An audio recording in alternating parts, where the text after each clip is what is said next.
Leute und herzlich willkommen auf unserem Kanal Tabletop Stuff. Heute geht es mal wieder los. Wie ihr hier schon sehen könnt, hier ist ordentlich Dschungel aufgebaut. Wir befinden uns natürlich immer noch in unserer Pazifik-Kampagne. Genau. Und Christian wird euch jetzt mal erzählen, was heute ansteht, was du vorbereitet hast. Genau, wir haben einen Rundengenerator heute, den wir ausprobieren wollen. Und mit dem versuchen wir, die Wirren des Dschungels ein bisschen darzustellen. Also es wird jetzt kein reines Bolt-Action-Spiel sein, wie man es kennt. Zwar auch mit Würfelziehen, allerdings werden wir diesmal das Ganze etwas dynamisch halten. Und ich bin derjenige, der 500 Punkte hat. Ich gehe in den Dschungel und möchte eine Basis zurückerobern, beziehungsweise eine verlassene Basis des Japaners für mich benutzen, reaktivieren, genau.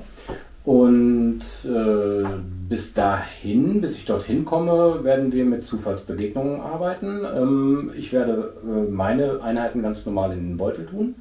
Und für jede Runde, die wir ziehen, bekommt der Japaner einen Würfel hinein, der im Grunde genommen ihn einmal würfeln lässt auf eine Tabelle, ob eine neue Einheit diese Runde oder vielleicht auch mehrere diese Runde auftauchen, die mich bekämpfen können. Das müssen nicht nur Einheiten sein, das können auch Fallen sein, das kann auch sein, dass irgendwo ein Bunker steht, wo dann auch vielleicht welche drin sind, vielleicht auch nicht.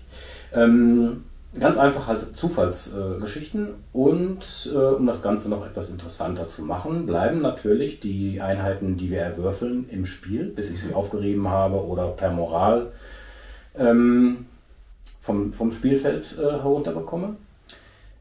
Und dann haben wir noch die dritte Klamotte, die wir eingebaut haben. Wir benutzen diesmal einen Stoppwürfel. Sprich, wir haben einen zusätzlich farbigen Würfel drin, einen roten, der die Runde beendet. Das heißt, die Dynamik kann natürlich für mich nach hinten losgehen oder auch für den Japaner. Das werden wir dann sehen. Und das Ganze werden wir jetzt einfach mal ausprobieren. Wir haben diesen Rundengenerator auf dem weißen Papier einfach nur mal geschrieben und ob der funktioniert, das wird uns das Spiel jetzt zeigen. Das testen wir jetzt, genau. Genau, ja. Und ich würde sagen, let's go. Ich stelle jetzt gleich einmal kurz meine Truppe vor und dann fangen wir einfach an. Genau. Bis gleich.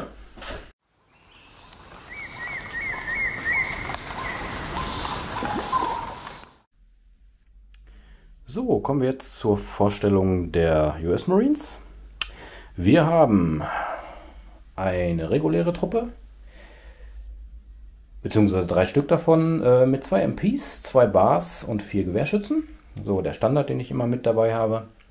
Die Truppe hat einen Sniper mit im Urwald und hier im oberen Bereich einen Lieutenant. Alles ist regulär. Der Lieutenant ist ein First Lieutenant. Sprich, ich kann 2 Würfel Snap to Action machen mit der ganzen Geschichte. Dementsprechend kommen für mich gleich 5 Würfel in den Beutel.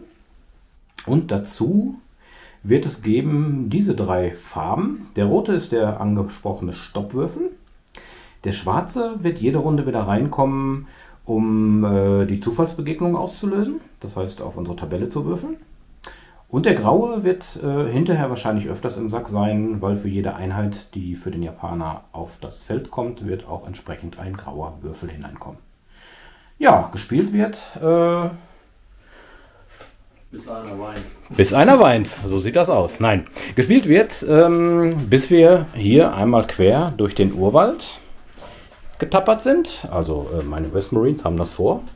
Und hier bis zur Spielfeldkante kommen, die für mich im Grunde genommen das Ziel darstellt. Dann werden wir mal schauen, was an Zufallsbegegnungen kommen. Und ich würde sagen, auf ein faires Spiel. Let's go. Bis gleich.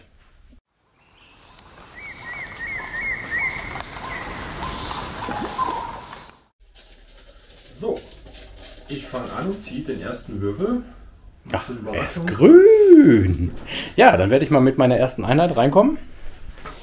Und ja, dann machen wir es mal ganz einfach. Ich werde einfach mal hier meinen Lieutenant reinkommen lassen. Und der wird ganz normal advancen, weil, naja, wir sind im Dschungel. Wir wollen durch den Dschungel. Und ich will jetzt mal nicht ganz so viel Krach machen, ne?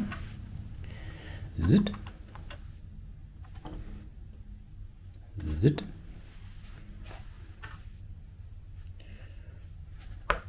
Guck, geht ganz von alleine. Ja, dann ziehe ich mal direkt den nächsten. so sieht's aus. Ja, eigentlich erstmal relativ flott. Oh, da haben wir schon den grauen. Das heißt, Der graue bedeutet, den grauen hätten wir noch gar nicht reinmachen dürfen. Du hast ja noch gar keine Einheit drin. Der schwarze ist der Zufallswürfel. stimmt, ja. Ah, wir sind auch ja, tontilonzig. Stimmt. Gut, dann kommt noch Weißt du, was ich jetzt mal mache? Ich übergebe dir mal den Zauberstab. Ja.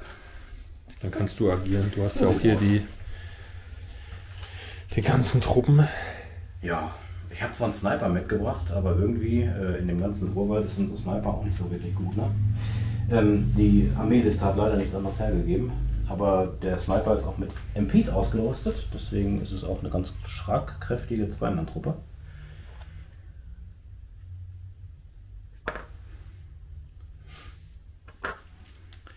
Bevor ich jetzt den großen Hampoloni mache. Zack.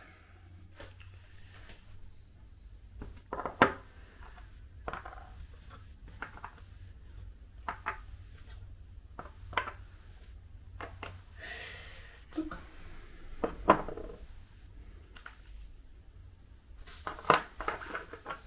Zack. So, sind die Jungs schon mal auf dem Vormarsch. Tada. Da schau doch mal einer an. Dann würde ich doch, ja, mache ich das gleiche Spiel noch mal hier hinten. So.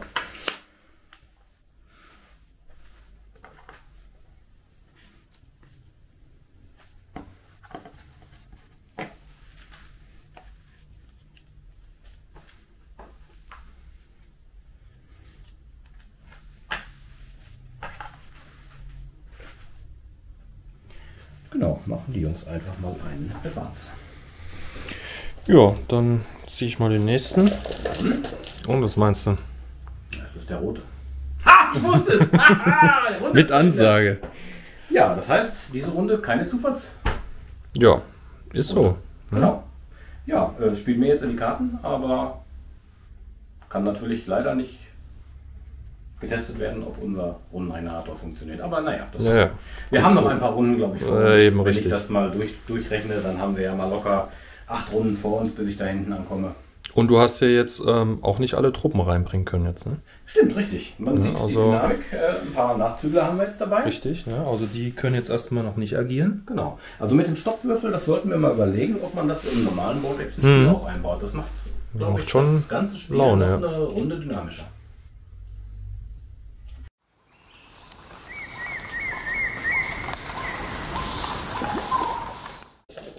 So, ihr hört es schon klappern. Runde 2. Trommelwirbel. Ich mache Ja. weiter. Ja, wir schleichen durch den Wald. Der Affe macht den anderen kälter. Nee, so ging das nicht.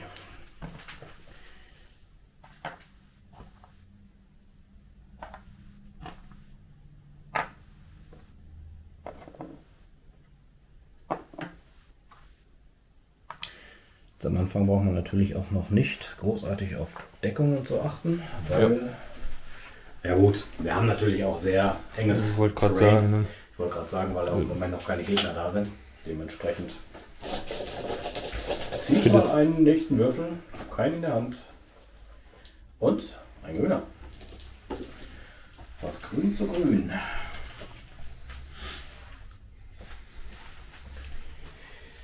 Dann checke ich mal hier den nächsten Trupp ein bisschen weiter. Ich vergesse die ganze Zeit Snap to Action zu machen. Aber die sind auch zu weit auseinander, Tontilon. Ja, ist ein bisschen weit auseinandergestellt. Ja. Ne? Ja gut, das ist natürlich hier der, wenn man nicht im Entenmarsch durch den Urwald möchte.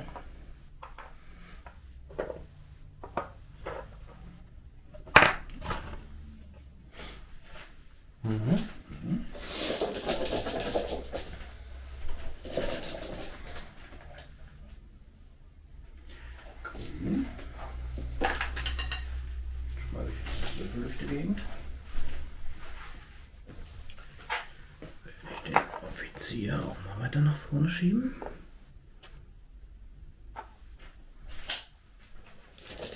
So, jetzt hätte ich gerne mal den schwarzen. Jetzt soll doch mal Ja. was passieren. Ha! Auf Ansage. Ist er? Perfekt. So, So, jetzt wird's interessant. genau, jetzt werden wir unsere Liste mal aufnehmen. Was wir im Vorgang schon gemacht haben, wir haben einen Zufallsgenerator für erschwerte Bedingungen. Sprich, es gibt eine 50% Chance, dass irgendwas passiert. Sprich, ob es ein Nachtkampf wird oder ob wir tropische Gefahren haben, weil wir im Dschungel sind, gibt es die Möglichkeit, dass die Angreifer oder die Verteidiger erschöpft sind. Oder der Bereich im Dschungel hier zum Teil matschig ist oder ähnliches. Das sind Sonderregeln, die in den Kampagnenbüchern mit drin stehen. Die habe ich hier entsprechend in einen Generator gefasst, den man auswürfeln kann.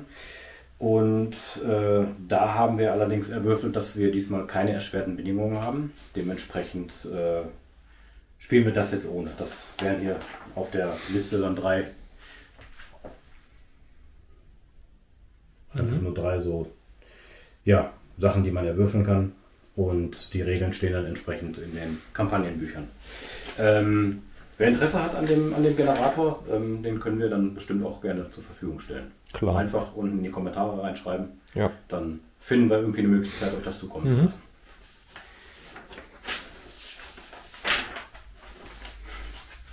So, ja, dann würde ich mal sagen,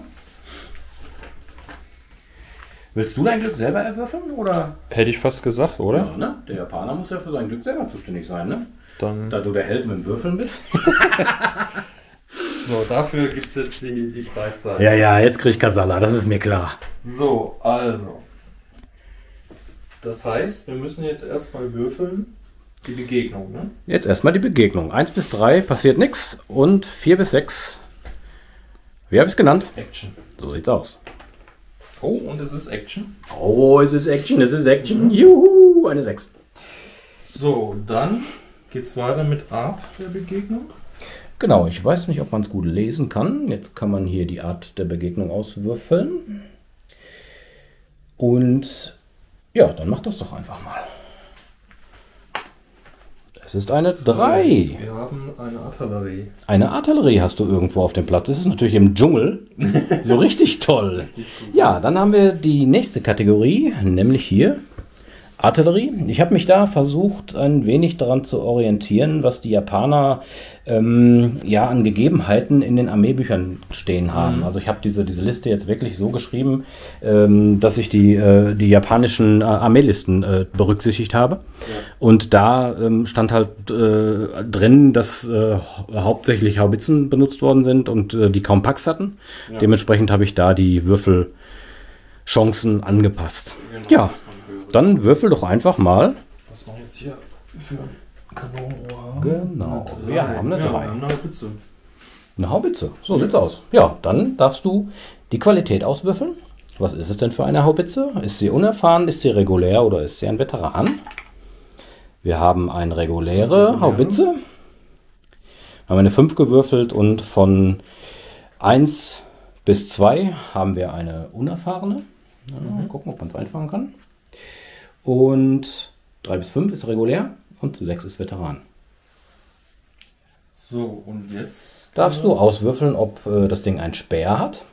Stimmt. 66% hat es keinen Speer. 33% Chance. Nein, kein Speer. Ja, und du darfst noch auswürfeln, ob du eine leichte, eine mittelschwere oder eine schwere Haubitze hast. Okay.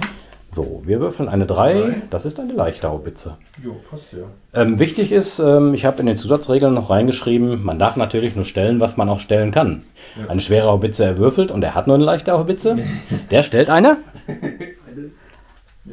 leichte Haubitze. Genau.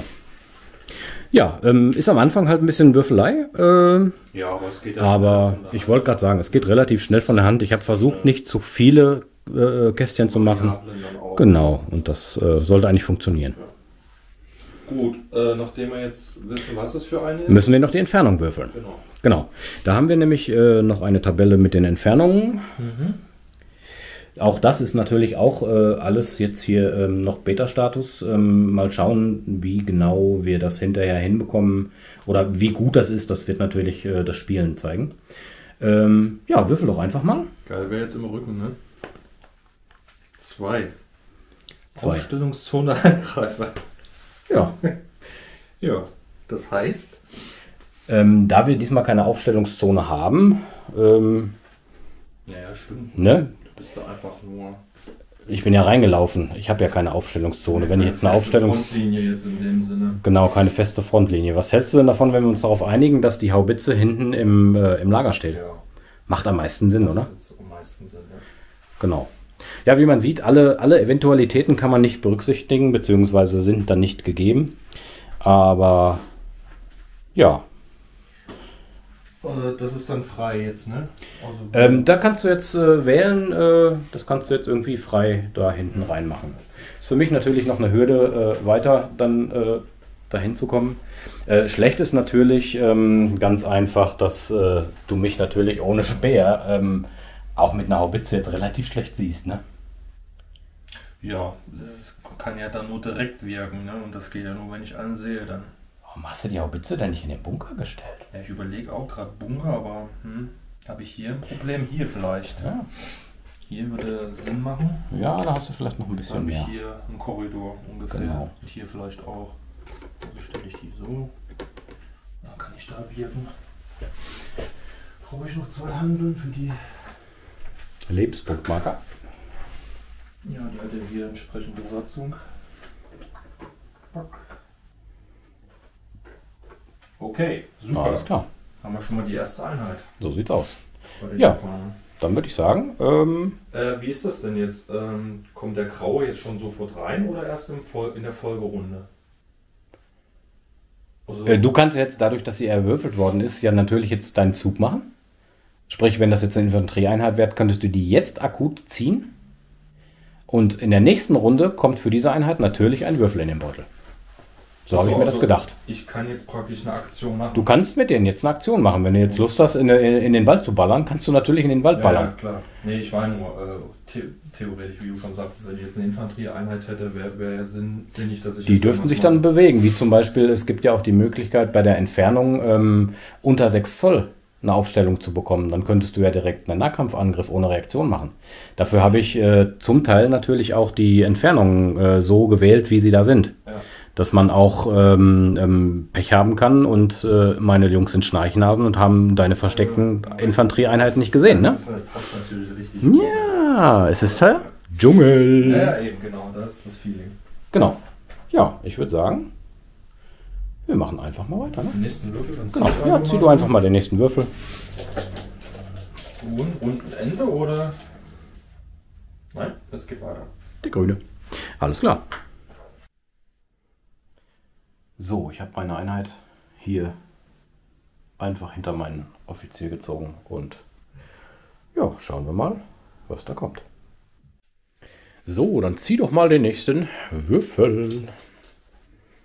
Tada! Tada! Tja, der letzte ist der Runde-Ende Würfel. rote, der runde Endenwürfel, der ist noch im Sack. Der kann da auch bleiben. Und ja, ich ziehe jetzt meinen Sniper noch rein und dann melden wir uns zur nächsten Runde. So, mein Sniper hat sich hinter den linken Trupp an der linken Flanke gesetzt. Ja, damit wäre die zweite Runde auch schon vorbei. Es geht relativ schnell. Und wir sehen uns in der dritten. Zweite Runde, let's go.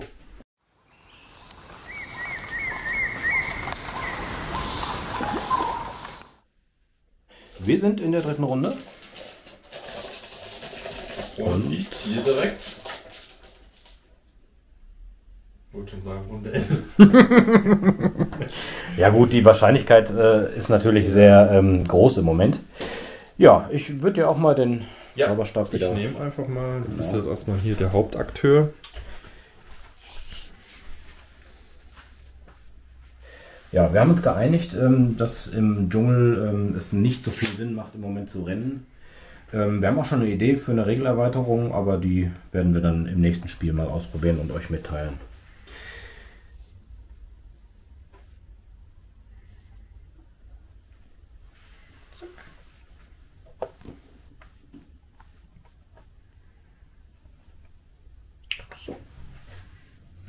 Okay. So, jetzt gebe ich die einfach mal den... Genau, das macht ja wahrscheinlich mehr Sinn. Die sind im Moment sowieso noch viel mehr Gründe drin. Richtig. Pass auf, jetzt Deswegen. ziehst du grau. Nein. Der rote wäre lustig gewesen. So. Ja, First Lieutenant, Snap to Action war 6 Zoll, ne? Mhm. Ja, da sind die definitiv nicht drin. Das heißt, ich nehme mir einen Sack, Beutelsack raus. In dieser Konstellation, wo es einen Stoppwürfel gibt, macht es auch viel mehr Sinn, der Snap to Action einzusetzen, weil je später ich es einsetze, desto höher ist die Wahrscheinlichkeit, dass der rote Würfel kommt. Desto mehr kann ich meine Truppen bewegen. Ne? Also macht das an dieser Stelle viel mehr Sinn, meiner Meinung nach.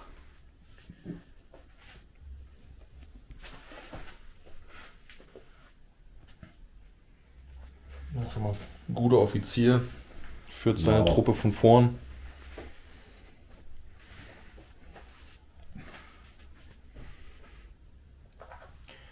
Ja, ich habe ja keine Camp-Partei.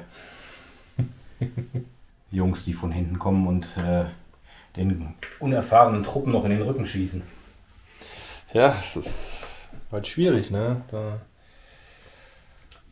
gewisse Einheiten, die brauchen halt einen Tritt in den Arsch, ne? War schon immer so, ne? Richtig, ne? Oh, Genau, das bedeutet, dein Haubitz ist dran. die wohin schießt. Hm. Ich glaube, die gehen noch eine Schale Reis essen, oder? Ja, ich leg die einfach in den Ambush. Wer weiß. Das ist doch eine sehr gute Idee. Vielleicht kommt ja noch mal einer, Genau. der eine Breitseite haben will. Also der Offizier, der da eine Haubitze hingestellt hat, der gehört eigentlich schon das Harakiri befohlen. Schatz, du darfst deine Zufallsbewegung Oh. auswürfeln. Ja, jetzt wird es nochmal richtig interessant. Gebe ich dir mal hier. Ja. Jetzt ist im Prinzip das gleiche Spiel von vorn. Und uns nochmal die schlaue Liste. Zuerst einmal die Begegnung, ob eine Action passiert oder nicht. Oh, Nein, keine. keine Diesmal haben wir eine 3. Genau. Also passiert nichts. Zack. Schade. Und, um nochmal zu beweisen, 1 bis 3. Keine Bewegung. Alles klar. Ja, dann, Ziehe ich auch noch für dich. genau, ziehen wir meinen letzten grünen Würfel. Ach ne, ich müsste noch 2 drin haben. So, dann werde ich meinen So, für dich. Trupp hier an der Flanke wieder bewegen. Genau, es wäre nett, wenn du vom vordersten Figürchen einfach mal 6 Zoll abmisst. Zack. Ah, so liebe ich das. Die Jungs laufen wieder. Mann, Mann, Mann. Ah, da sind noch ein paar Zimmelis dabei. Ne? Ja, natürlich. Ich habe doch noch die alten Warlord-Figürchen ergattert, mal irgendwann. Genau. Jo, dann haben wir. Wäre es nett, wenn du meinen letzten grünen Würfel rausziehst. Ja, Aber es wird bestimmt der rote wetten. das gönne ich dir. Ah, Ja, der rote. Der rote. Siehst du? Sniper macht nichts. Das ist auch eine faule Socke, ey. Wartet noch. Erst kommt er eine Runde später. Ja, so wieder so diese Sniper-Mentalität. Ja ne? gut, die Jungs müssen von hinten, ne? Ja, ja, klar. Die müssen ja auch mal ein bisschen gucken, was los ist. Hier nochmal ein Bild vom kompletten Spieltisch. Ja, und dann würde ich sagen, machen wir mit der 4. Runde weiter.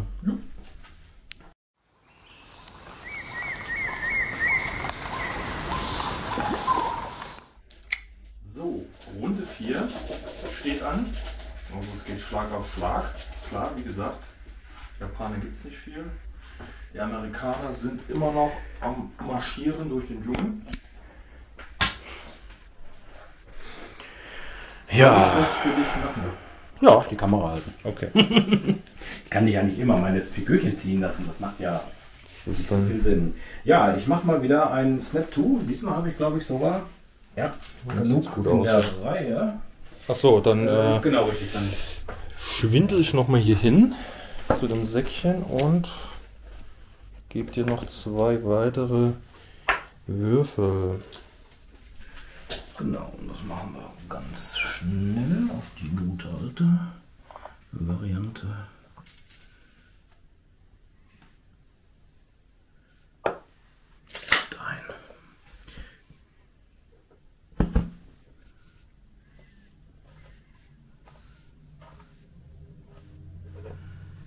Leichter Howitzer 2 Zoll, ne? Ich glaube ja.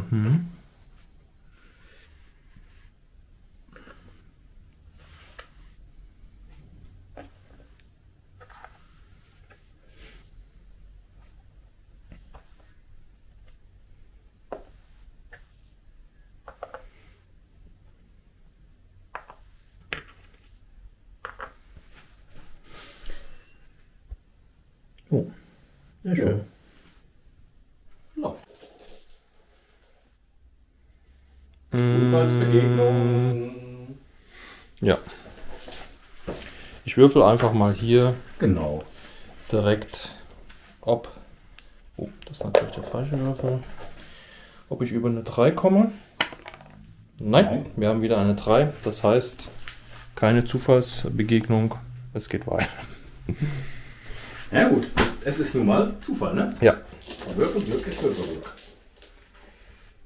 Dafür ist jetzt eine Die Haubitze dran. Haubitze. Warum hast du die eigentlich wieder reingetan? Die hätte ich auf Ambush liegen lassen. Ja,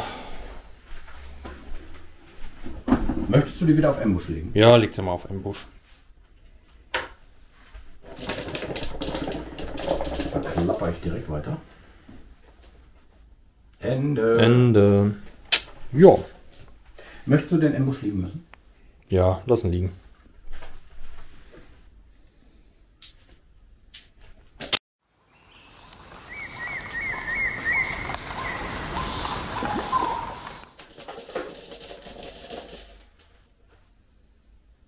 Ich darf. Dann mache ich gleich wieder so wie üblich. Schnapp du. Also wir befinden uns jetzt schon in Runde 5. Genau. Mal am Rande.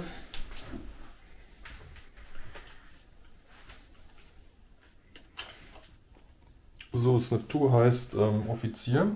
Genau, der Offizier und 2 Einheiten.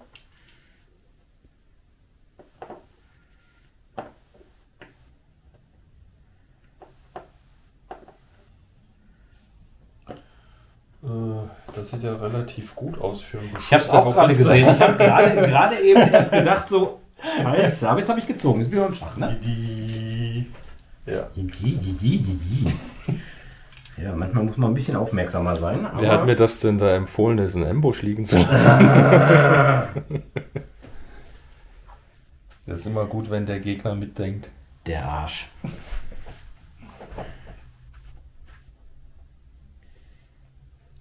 Genau, wir haben hier im Urwald natürlich sämtliche Grünflächen sind Line-of-Sight-Blocker. Ne? Also das ist nicht so, dass das sind Bocage-Hecken im eigentlichen Sinne, die haben wir immer als Bocage-Hecken gebaut, sind aber Line-of-Sight-Blocker, sprich das ist Vegetation, die auch etwas höher ist. Nicht, dass... Naja, wenn ich jetzt mit der Haubitze da reinfeuere, ist ja hier Na gut, Splitterwirkung. mit 6 indirekt kannst du immer schießen, ne? Wenn du einen Teil siehst, sage ich jetzt mal, wenn einer der Figuren irgendwo herlugt.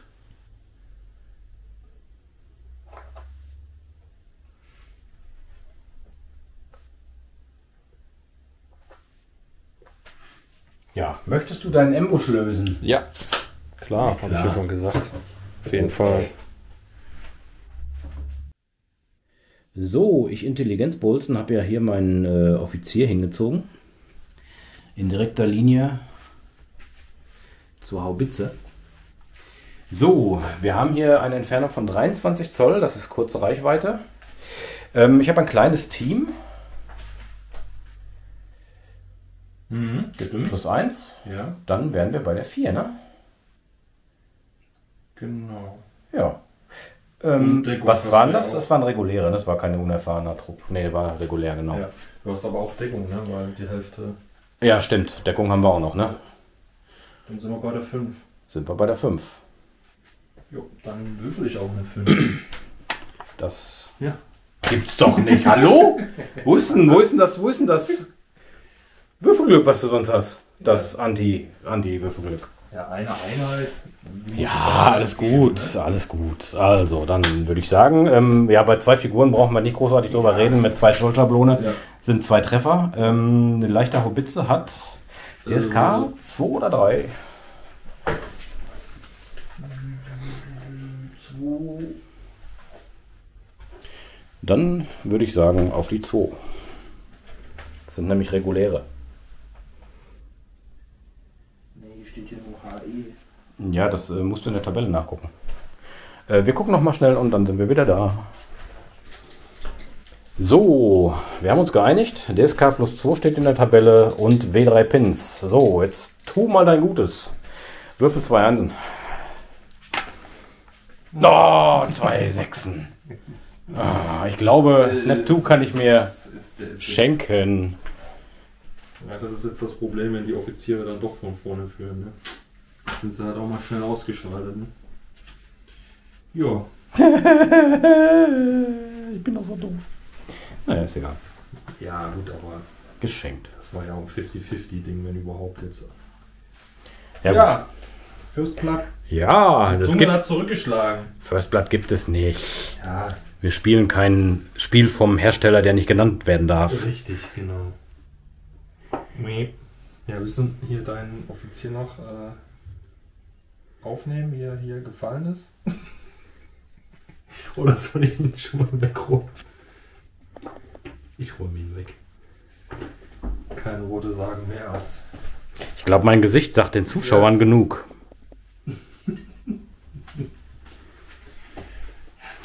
Der macht sich lustig. Darf er das? Nein! Bist du aber bisher eigentlich mal ganz gut ohne deine Offiziere gefahren, ne? Das stimmt allerdings, genau. Ja, Die sind nur im Weg, die stehen immer vorne rum. Richtig, bei der Anlandung war ja auch. Der war auch schnell weg, ne? Aus dem Boot gesprungen und. Genau. Ja, das ist halt, ne? Wer führen will, muss sterben. Ja, richtig. Ne? Ja, dann zieh doch mal einfach den nächsten. Ja, Mann, immer diese Offiziere. ja, vielleicht ist jetzt Rundenende. Nein? Ja, Ah! Begegnung. So, komm, Zufall. jetzt machen wir auch mal eine 5. Die. Eine Ja. 6. Es gibt Wolf. einen Zufall. So, die schlaue Tabelle. Gucken wir mal, was wir jetzt hier Feines haben. Dann würfel doch mal. Art der Begegnung. Eine 5. Das ist eine Befestigung. Mhm. So, das heißt, was ist es für eine Befestigung? Genau, Befestigungstabelle, die 4 Eine ist gewürfelt Grabenstellung worden. 6 Zoll. Ja, dann würde ich sagen, Holen wir die erstmal eben. Ne? genau, holen wir erstmal einen Graben raus. So, wir haben uns geeinigt, es wurde eine Grabenstellung gewürfelt. Eigentlich soll das natürlich dann entsprechend ein Schützengraben von 6 Zoll sein. Wir stellen jetzt einfach mal dieses Modell dafür hin und dann schauen wir mal, ob das nur ein entsprechendes Ding ist, was wir haben wollen, oder, also nicht was wir haben wollen, sondern ob es nur ein Objekt ist, was in der Gegend rumsteht, oder ob es auch bemannt ist. Ja, ich würde sagen, du würfelst jetzt erstmal aus die Entfernung, wo das Gerät steht. Ja, genau. Eine 1, und zwar wieder Tischkante Angreifer, was wir ja wieder nicht haben. Ne? Doch, die Tischkante vom Angreifer ist ja hier diese hier, wo ich reingekommen bin. Mhm. Okay, irgendwo scheinbar dann, ne? Weil Mhm. hier ist ja jetzt auch nichts stehen mit. Ja, genau, theoretisch kannst du jetzt mal würfel doch einfach mal den Würfel von der Firma, die wir nicht nennen. Ach so, Richtungswürfel, ja. Genau. Und dann würde ich jetzt einfach mal sagen, der steht hier hinten an der Kante. In irgendeiner Weise. So, dass er dir auch was bringt. Genau. Und vielleicht habe ich den ja einfach übersehen und dort sind irgendwelche Truppen drin. So, das müssen wir jetzt natürlich entsprechend mal auswürfeln. Wir schauen mal eben in die Liste. So, jetzt wird die nächste Option gewürfelt, ob das überhaupt bemannt ist oder nicht. Und ja, dann würde ich sagen,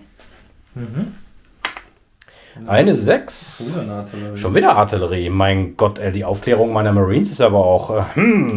Ja, dann würde ich sagen, würfel doch mal auf die Artillerie. Ja. Eine 3. Eine 3. Ist wieder eine Haubitze. Ja. Jetzt wird es schwierig, ne? Was haben wir gerade gesagt, wenn wir das Modell nicht haben? Ja gut, aber du könntest ja eine leichte Haubitze, könnte man ja auch mit einem Mörser darstellen, ne? Mit einem Medium-Mörser. Zum Beispiel, ja. Ne? Das wäre ja jetzt mal nicht so das Problem. Okay. Das Was? Achso, wir müssen jetzt noch die Qualität trotzdem wieder auswürfeln. Ja, natürlich. Ihr müsst jetzt wissen, was das für eine Qualität hat. Es ist ein Unerfahrener. Ja, Und ob er jetzt einen Speer hat, ne? genau. Nein. War noch 5 und 6, ne? Mhm. Und Das war's. eigentlich. Genau. Ja, dann stellen wir jetzt gleich mal das Modell auf Ja. und dann sind wir gleich wieder da. So, wir haben uns jetzt darauf geeinigt, dass natürlich, wir haben vorhin am Anfang gesagt, was man nicht hat, kann man nicht stellen. Aber da wir jetzt den unwahrscheinlichen Fall haben, dass wir zweimal eine gleiche Haubitze gewürfelt haben, ja, machen wir das jetzt einfach, dass wir mit einem Mörser proxen. Das soll ja jetzt auch mal zeigen, dass diese ganze Geschichte funktioniert und dementsprechend, ja, machen wir das jetzt einfach mal. So. Ja. Also ich kann ja wie gesagt direkt wirken, nachdem ich diese Einheit praktisch gesetzt habe. Und sehe natürlich direkt hier die Gruppe von Christian und würde gerne drauf schießen. Das sind die Entfernungen. Ja, brauchst du glaube ich nicht messen, das ist genauso kurz wie gerade. 19 ist kurz. Diesmal hast du kein kleines Kein kleines Team, du hast keine Deckung, außer auf die 3. auf die 3. So sieht's aus. Ja, gucken wir mal. Ja, ich fühle mich jetzt gerade schon so irgendwie eingekesselt. Du hast mich doch voll in eine Falle reinlaufen lassen, oder? Ja, genau. Ja, und das ist die Dynamik, die ich mir damit ja gedacht habe. Ne? Das ist ja genau das, was ich dachte Richtig. bei der Geschichte. Das Du passiert hast wirklich. eine 3, genau. Jo. Ja, dann würde ich sagen, platzier doch mal deine 2 Scholzablone. Ja, relativ mittig, ne? Ja, was heißt mittig? So viele Minis wie du drunter kriegen kannst, ne? Siehst du dann wie viel von deiner Seite? Ich würde sagen, man 1, 2, 3. Hier sind es 4. Okay. Also 4 Würfels. Genau. Und sind auch reguläre. Dementsprechend Nee, das sind unerfahrene. Dann hätte ich doch gar nicht auf die 3. auf die Das, was wir 4. gesagt haben. Danke. Kommando zurück. Wir haben ja eine unerfahrene Haubitze gewürfelt. Das heißt, ich hätte hier erst auf die 4 getroffen. Genau. Ist ja nur die 3 gewesen. Also alles gut gegangen. Auch wieder für den Gegner mitdenken.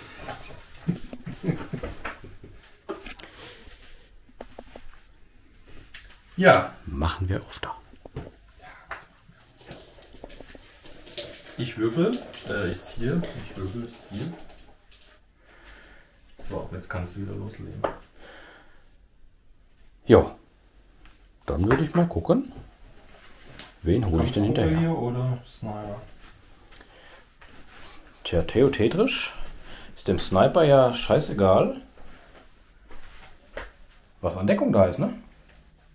Richtig. Genau. Wäre ja ein praktisches Ziel jetzt, ne? Würde ich gerade sagen.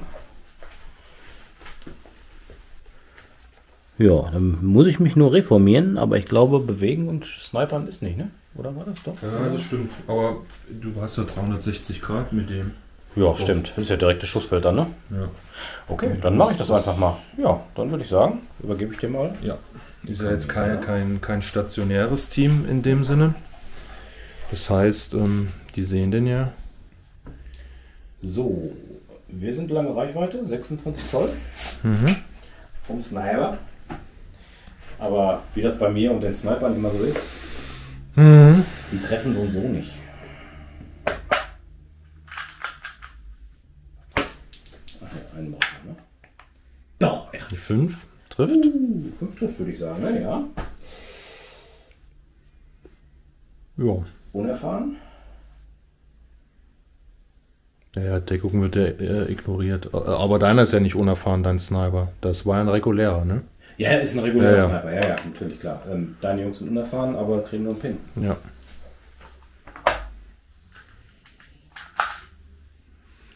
Nochmal Glück gehabt.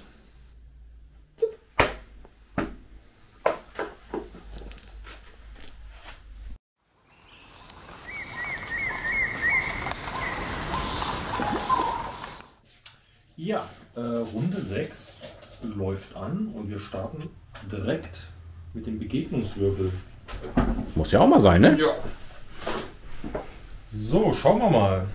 Das hat man noch nicht, dass er direkt... Ja, und es ist Action. So soll es auch sein. Heißt ja auch Boat Action, ne? Ja. Schauen wir mal wieder, was wir hier für eine Art der Begegnung haben. Oh, nur eine 1. Aber es ist mal Infanterie. Nur eine 1. Ja. Infanterie. Man denkt halt 1 schlecht. Nee, Schlecht, ne? nicht immer. Nee. Wir haben Infanterie. Surprise, surprise. Okay. Dann, was für eine Infanterie? Auch eine 1. Drobe der kaiserlich-japanischen Infanterie. Das klingt doch schon mal gut. Jetzt wäre wahrscheinlich Zusammensetzung, ne? Mhm. Wie groß ist der Druck? Eine 6, Max 6 maximal. Das heißt, boah, ich kann jetzt einen richtig großen... Einen großen japanischen Standardtrupp. Trupp ausrüsten. Und jetzt musst du gucken, ob der noch Optionen hat. Weil sonst haben die alle nur ein Gewehr. Achso, okay. Und die Qualität musst du, glaube ich, auch auswürfeln. Erst die Qualität oder die Das Ausstattung? darfst du dir aussuchen, wie du möchtest. Machen wir erstmal die Ausstattung. Eine 3. Sie haben Panzerabwehrgranaten, okay. Und die Qualität. Ja, wir haben reguläre. Sehr gut. Und jetzt, wo sie reinkommen, ne? Ja, das doch schon, ne? Wir haben jetzt Ausstattung, wir haben Qualität. Und Zusammensetzung. Fehlt jetzt eigentlich nur noch die Entfernung, ne? Genau. Wo sie hin? Muss ich jetzt auf Genau. kreuzen, die Jungens. In Dry. Oh, wir haben 20 Zoll plus 4 W6 Richtung zufällig. Genau. Wenn das natürlich über die Kante ist, kommt es an der Kante. Okay. Genau. Das heißt, den Richtungswürfel Und 4W6. 4 W6, das ist natürlich auch jetzt erstmal Brecher, ne? Ja gut, kann natürlich auch sein, dass, wenn du besser würfelst, das woanders kommt. Okay, gleich großen Würfel. So. Okay.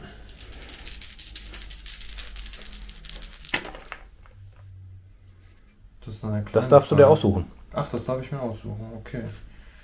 So, 9, 10, 12 plus 20. Genau. 32. Ah ne, gar nicht. Ist das doch ist ein Hit, ne? Das ist ein Hit. Genau. Auf dem Hit kannst du aussuchen, wo sie rauskommen. Also die Richtung. Und dann 32 Zoll jetzt. Entfernt von meiner vorderen Einheit, würde ich jetzt sagen. Ne? Weil es geht ja darum, dass du dich mir entgegenstellst, deswegen von der vorderen Einheit und dann irgendwo 32 Zoll in eine Richtung, die du dir aussuchen darfst. Okay, das heißt aber erstmal, es kommt jetzt ein neuer Japanerwürfel ins Spiel. Genau, es kommt ein neuer Japanerwürfel ins Spiel. Genauso für den anderen müssen wir auch noch einen raussuchen. Ne? Das falsch? Habe ich noch nicht reingelegt. Ja. Vergessen. Das mache ich schon mal. Aber der kommt hier schon mal aufs Feld. Genau, weil die Jungs kannst du ja jetzt setzen in den 32 Zoll Entfernung und dann kannst du ja noch deine Bewegung machen. Genau. Jetzt schreibe ich mir mal eben kurz das Maßband. Okay. Beliebig hast du gesagt. Heißt das denn, ich kann jetzt auch so ein bisschen, muss ich schon konkret sagen, weil normalerweise darf man so wenig wie möglich jetzt abmessen. Du musst konkret sagen, von wo du kommst. Genau, du darfst jetzt aussuchen, von wo du kommst. Und was ich jetzt machen würde, ich würde natürlich über die kürzeste Flanke reinkommen. Desto näher bist du an mir dran. Weil dann musst du ja zur Kante, ne? Würdest du von dieser Seite kommen, hättest du natürlich eine kürzere Distanz zu meiner Truppe, als wenn du von der Seite kommst. Dort hast du natürlich eine bessere Deckung. Weil da ja ein Gebäude steht. Also Das musst du jetzt abwägen, wie du das haben möchtest. Du könntest natürlich auch die Jungs innerhalb des Lagers platzieren. Sprich, das Lager ist noch besetzt, was mir meine Aufklärung nicht wusste. Ne? Aber jetzt nochmal zu den 32 Zoll. Also ich muss die 32 Zoll praktisch nicht komplett ausnutzen, wenn ich schon am Gegner unter 32 Zoll ran bin, oder wie? Nein, du musst jetzt von meiner Einheit die Richtung, die du dir aussuchst. Ich sag jetzt mal, du suchst dir diese Richtung aus. Ja. Dann musst du 32 Zoll von der vordersten Figur wegbleiben. Muss ich entfernt sein. Musst du entfernt Ja, das sein. ist halt der- Ist die Kante da? Ich sag jetzt mal, du suchst dir diese Kante hier aus. Bleib ich an der Dann Kante. kannst du die 32 Zoll nicht, dann kommst du praktisch über die Ja. Kante rein. Und dann machst du deine Bewegung. Ja, das meinte ich halt, genau. Ja. Mhm. Ja, da würde ich das machen, dass ich da auf deiner Seite praktisch die Units reinhole. Muss hier mal noch den Stuhl verschieben. So, wir können es ja trotzdem mal messen. Ja, genau. Ist ja diesmal ein Probierspiel. Also wir haben hier gerade mal 16,5. Also bleibe ich praktisch jetzt hier an der Kante stehen. Ja, du kannst mit deiner Bewegung jetzt praktisch reinkommen mit einem Advance, würde ich sagen. Aha, okay. Ne? Also du kannst ja jetzt im Grunde genommen dich noch bewegen. Ja, hast recht, stimmt. Ne? Okay. Das heißt also, du kannst gerne einen Advanced machen. Wenn du natürlich rennen willst, darfst du auch rennen, Ja. weil du hast ja ein Ziel im Auge. Banzai funktioniert leider nicht, der ist zu weit weg. So, wir haben dann 15 Soldaten, die ich jetzt hier reinholen kann. Ja. Ja, dann machen wir. Schämst du dich eigentlich gar nicht, so viele? Nein. Was wirfst du so gut? Ja, und jetzt fängt die den Dynamit nämlich an zu kippen ab der 6. Runde, ne? Cool.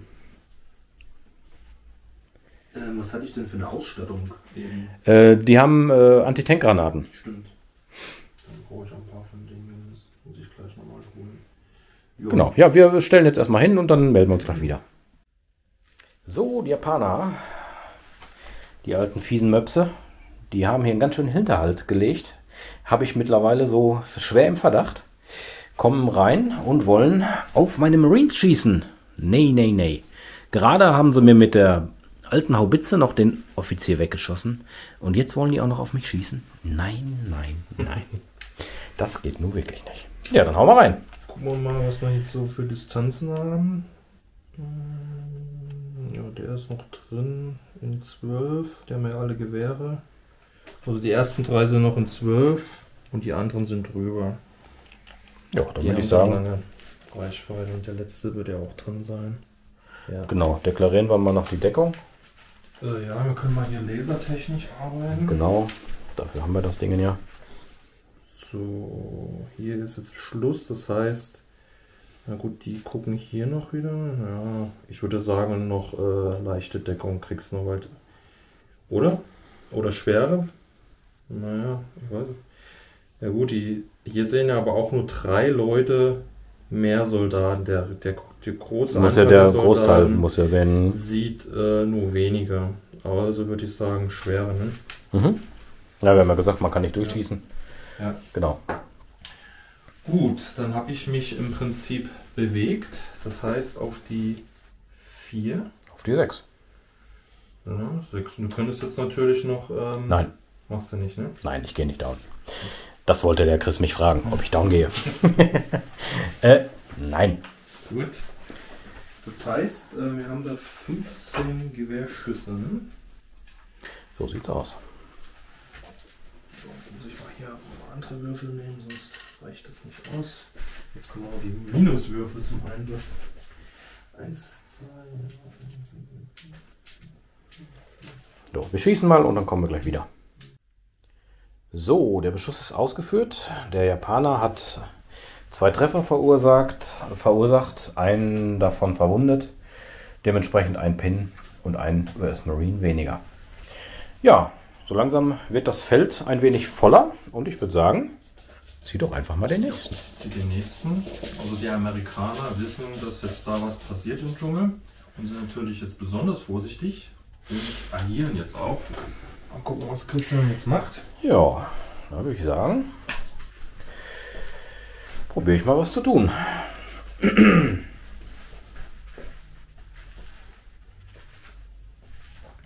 Ja, ich versuche hier vorne mit dem getroffenen Trupp mich zu bewegen. Und zwar, um meine Mission zu erfüllen, Richtung Lager. Ja. Da ist das Maßband. Musst du erstmal einen Check machen, ne? So sieht's aus. So sieht's aus. Das sieht gut aus. Der sieht sehr gut aus. Ist auf alle Fälle der Pin auch schon mal wieder Geschichte.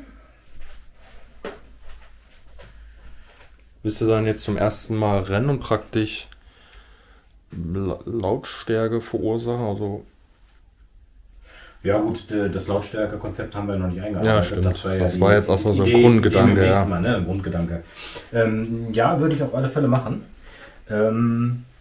Da wir aber uns im Dschungel befinden, würde ich da jetzt vorschlagen, dass wir eine Dynamik auch da reinbringen. Das Rennen bedeutet W6 plus ein W6. Fortbewegung.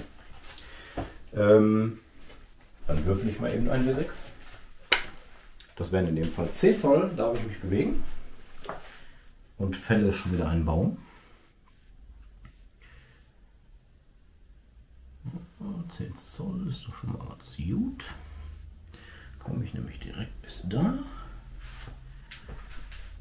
Der letzte Junge kommt bis da.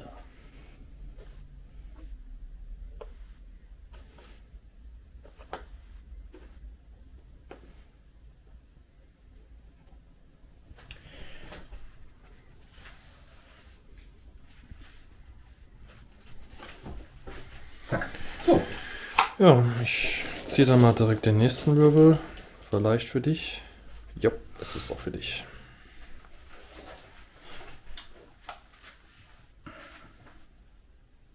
Ja, dann mache ich hier mit der Truppe einen Advance.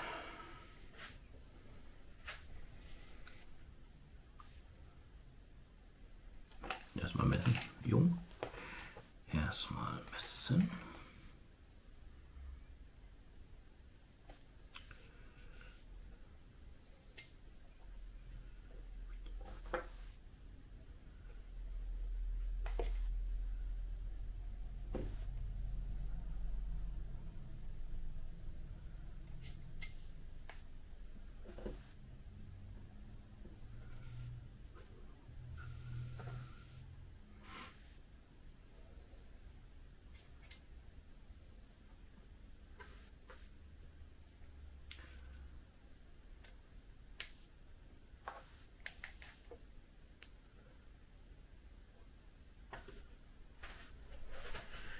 Und würde mit 2 Bars und 2 MPs hier auf deine Jungs schießen. Ich würde jetzt sagen, die Gewehre können nämlich nicht schießen, weil die stehen nämlich hinter der Deckung.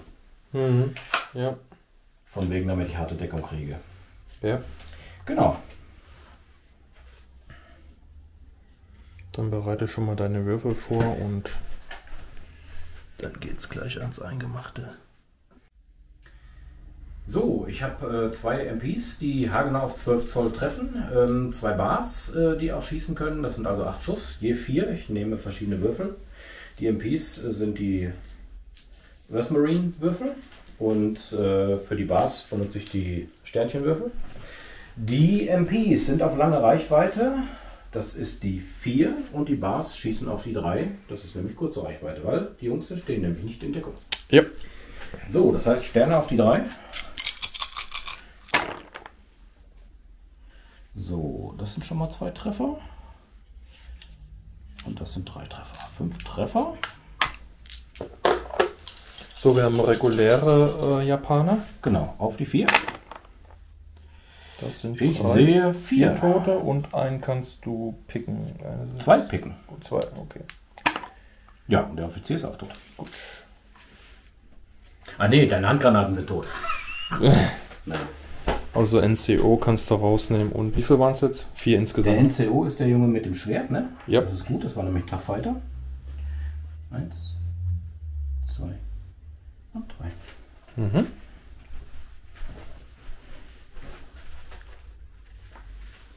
Dann ist der große Trupp auch schon mal wieder etwas reduziert. So sieht's aus. Okay. So, Christian hat jetzt Genau. nochmal einen Würfel bekommen. Und ich schieße hier gleich nochmal mit dem Sniper auf die Haubitze, die hier im Hinterhalt liegt. Auf die 3.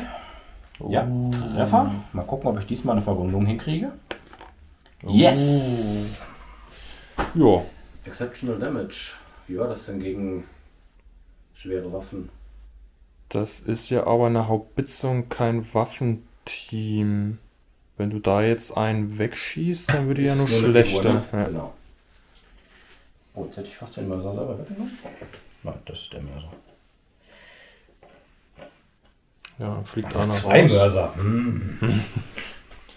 Einer raus und Pin erhöhen. So sieht's aus. Zack. Ja, hat sich der Sniper doch mal gelohnt. Ja. Normal trifft er bei mir Ja, nicht. bis jetzt Egal. macht er ja seinen Job und das im Dschungel. ich sag dir. Zack. Fump. Grau. Grau. Ja, du musst erst selber ziehen, damit ich drankomme. Ja, ich würde... Du hast die Haubitze und du hast diese Haubitze. Ja, ich würde den angeschlagenen Mörser zuerst versuchen. Ja. Mörser sage ich schon, Haubitze. Ich gehe mal davon aus, du möchtest ihm einen Fire Order geben. Ja, jetzt muss ich erstmal checken. Genau. Soll ich dir mal... Ja, ich habe hier... Kann japanischen Leute? Ja doch, die kriechen irgendwo dahin in der Ecke. Eine 4, das sollte eigentlich Ja, passen. das reicht auf alle Fälle. Ist ein unerfahrener, ja. Reicht Ja, uns. 7 Ja. minus 2 sind 5. Eine 4 passt. Dicke. Gut, dann kann er schießen und er würde im Prinzip halt wieder So, dieses Ziel nehmen. 6 Ja. Kannst du mal abmessen, weil die sind ja, Sind ja ein bisschen gewandert, ne? genau, die sind, also das Müsste ist ja eine andere eigentlich Truppe jetzt eigentlich. Genau, müsste eigentlich jetzt lange Reichweite sein. Ja. Nee, vor einer Gebäudekante nicht.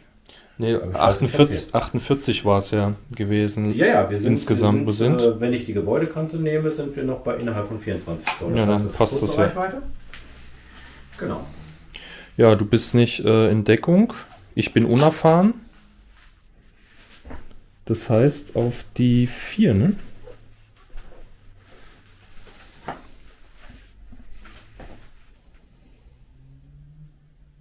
Ja, aber den direkten Korridor da.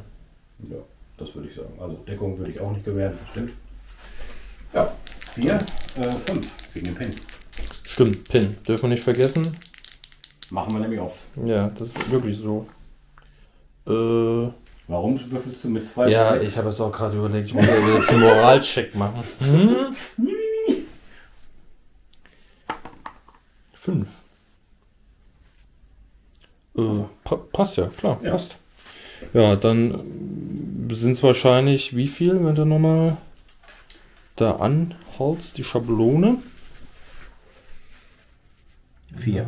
Aber wieder 4, ne? Ja. Also so doof wie ich die wieder gestellt habe, sind es definitiv 4. Ja, gut. Ja, das bist du bei mir auch einfach nicht gewohnt, ne? Sagen wir Nein. mal so, ne? Dass du es mit der Haubitze triffst, bin ich schon nicht gewohnt. Ja, dass ich überhaupt mal mit einer Haubitze Schuss mache. So, was bist du denn? Regulär, das heißt... 2. Nein, 3. 4. Du hast minus Ach, 2. DSK, ja. Die Und 6 ein- darfst du erstmal noch Die wiederholen. einen kann ich nochmal. Die DSK ja vergessen. Nö, nix. Aber 4. Dann W3 Pins bitte. W3 Pins. 1. Einer. Ja, Leute, dann hat es hier Christian wieder erwischt. Das ist halt diese typische Splitterwirkung, ne? Wenn du irgendwo in die Bäume schießt, die sind wahrscheinlich weniger von der Granate getroffen worden, sondern eher von den zersplitterten 4 Bäumen. hat man gesagt, ne? Ja, 4. Aber gerade so, ne? Hättest du jetzt einen mehr verloren, hättest du checken müssen. Kann einer kommen. Sehr gut. Nee. Ja, Christian hat den nächsten Würfel für sich selbst gezogen. Yippie! Ja, da die Jungs da hinten auch gerade Boom hören, werden die auch mal rennen. Mit einer 6 machen die sogar volle 12.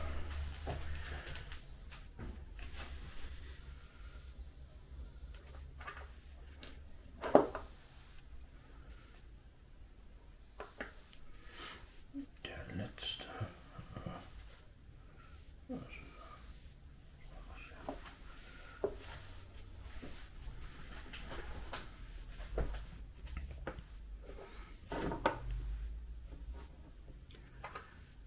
Und dann im Urwald.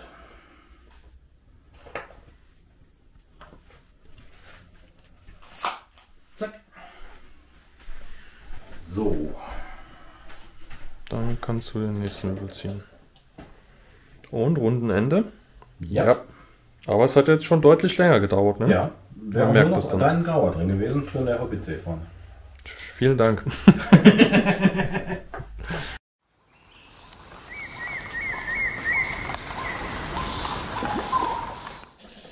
So, was unüblich ist bei unseren Spielen, aber wir befinden uns jetzt in Runde 7. Ja, und wir haben noch nicht die Hälfte geschafft, ne? Also Genau, also ihr seht es ja hier auf dem Spielfeld. Christian ist ungefähr, ja, mit fast allen Einheiten jetzt, ja, Hälfte vom Spielfeld, ne? Ja gut, ich muss ja nur Ja, Drittel, gut, weil, ne? sobald ich ja die Kante hier habe, Genau. theoretisch hat sich ja erledigt. Aber Ja. 2 Runden sind das bestimmt noch. Oh, wir fangen an mit einem Japaner. Ja, na gucken wir überlegen mal. wir. Der Japaner, der fiese Möb, möchte einen Banzai-Angriff auf meine US Marines machen. Ja, da ich vorhin mit MPs drauf geschossen habe, ist Chris auch drauf gekommen, dass das ja passen muss. Wird es auch. Es sind nämlich 11,5 Zoll ungefähr. Dementsprechend brauchst du eigentlich gar nicht messen. Du kannst direkt dich ranbewegen an die Jungs. Ja. Und ja, beim Banzai wird ja automatisch der Moraltest bestanden. Dementsprechend habe ich da gar keine Wahl.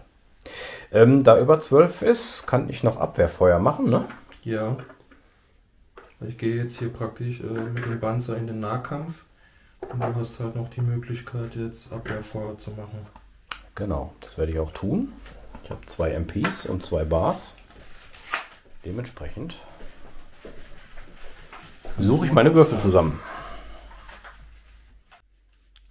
So, ich mache 8 Schuss Abwehrfeuer. Und es sind 8 Treffer. Ja. Regulär, haben wir gesagt, ne? Ja. Ich sehe 3 Tote. 3 Tote. Ja. Können schon mal 3 Japaner weniger zuschlagen. Genau. Ich nehme mal die mit den Fähnchen, ne? Die sind mir am gefährlichsten. Auch so auch im Dschungel. Genau. So, das heißt, du schlägst als erster zu. Du hast 1, 2, 3, 4, 5, 6, 7, 8 Kollegas. Alle Standardbewaffnung. Das heißt, sie bajonettieren mich. Genau. Und das sind jetzt auch direkt die Verwundungen jetzt. Muss ich jetzt nicht nochmal treffen. Du bist regulär, ne? Ja. Zack. Eieiei. Nein! So, und dann heißt es nochmal ein W6 neu formieren. Jungs, es war schön mit euch. Eine 3 Zoll neu formieren. Ja, das mach mal und dann würde ich sagen, ziehen wir den nächsten Würfel. Der Japaner hat den nächsten Würfel gezogen, schießt mit seiner unerfahrenen Haubitze auf den nächsten Trupp hier vorne. Der versucht in das Lager reinzukommen und hat seinen Moraltest mit einer 4 leider bestanden, dementsprechend auch jetzt kein Pin mehr vorhanden. Ja, dann würde ich sagen, lange Reichweite, kleines Team, massive Deckung und ich würde sagen Schutzschild, oder? So ungefähr, wenn du down gehst. Nein. Ich will ja mit den Jungs noch was machen. Dann wäre es nur lange Reichweite und unerfahren. Verdammt. Also die 5. Ja, ist aber schon mal was, ne? Ich wollte gerade sagen, ist ja leider wieder zu schaffen. Dem Würfelglück, das du heute hast. Nein. So, lass mich raten, es sind wieder 4 Mann. Ja, werden 4 Mann sein. Ja. Ist das die innere? Nee, äußere. Nein, Wollte die grad äußere sagen. von den kleinen. Ja, dann sind's Die doch innere 4. ist 1 Zoll, der äußere von dem kleinen ist 2 Zoll, der innere von dem anderen ist 3 Zoll und ganz außen ist 4 Zoll. Das habe ich ja schon von hier gesehen. Okay. Stell dich auf 4 Verluste an. Haubitze ist echt Holz, aber Granate. Stell dich auf 4 von nicht ein. Alles bis auf die 1 war, ne? DSK 2. Ich dachte, du schießt mit Reis. Oh, ey, du machst mir heute keinen Spaß. Ja, aber mal gucken, ob wir nochmal ihr Lager reaktivieren können. Mann, ey. Ja, ich glaube auch. Diesmal, mal hier die ganzen Gewehrschützen raus. Ach so, wie 3 Pins, ne? Und W3 Pins noch zusätzlich, ja, natürlich. Ja, schönen Dank. Oh. 3 Pins. Siehst? Du machst Aber mich fertig, ey. Es haben sich doch schon viele von unserer Zuschauerschaft doch schon gewundert, was die Japaner treiben. Vielleicht ist es ja heute mal soweit. Ich will nicht den Tag vom Abend loben, ne? Aber vielleicht reisen die Japaner heute mal was. Es wäre dir ja mal zu wünschen. Ja, ein bisschen Abwechslung reinbringen, sonst wird es wahrscheinlich zu langweilig. Ne? Nein, klappt schon. Ja, cool. Ich bin stolz auf meine Haubitzen. Sollte ich mal öfters einsetzen. Ich wollte gerade sagen, vielleicht solltest du noch ein paar kaufen. Ja. Mache ich vielleicht auch. Perfekt. Weil hier haben wir ja auch noch so ein Ding. Oh. Vielleicht ziehe ich das jetzt auch. Die haben wir ja abgewickelt. Ne? Genau, dann zieh du doch mal. Ich ziehe mal.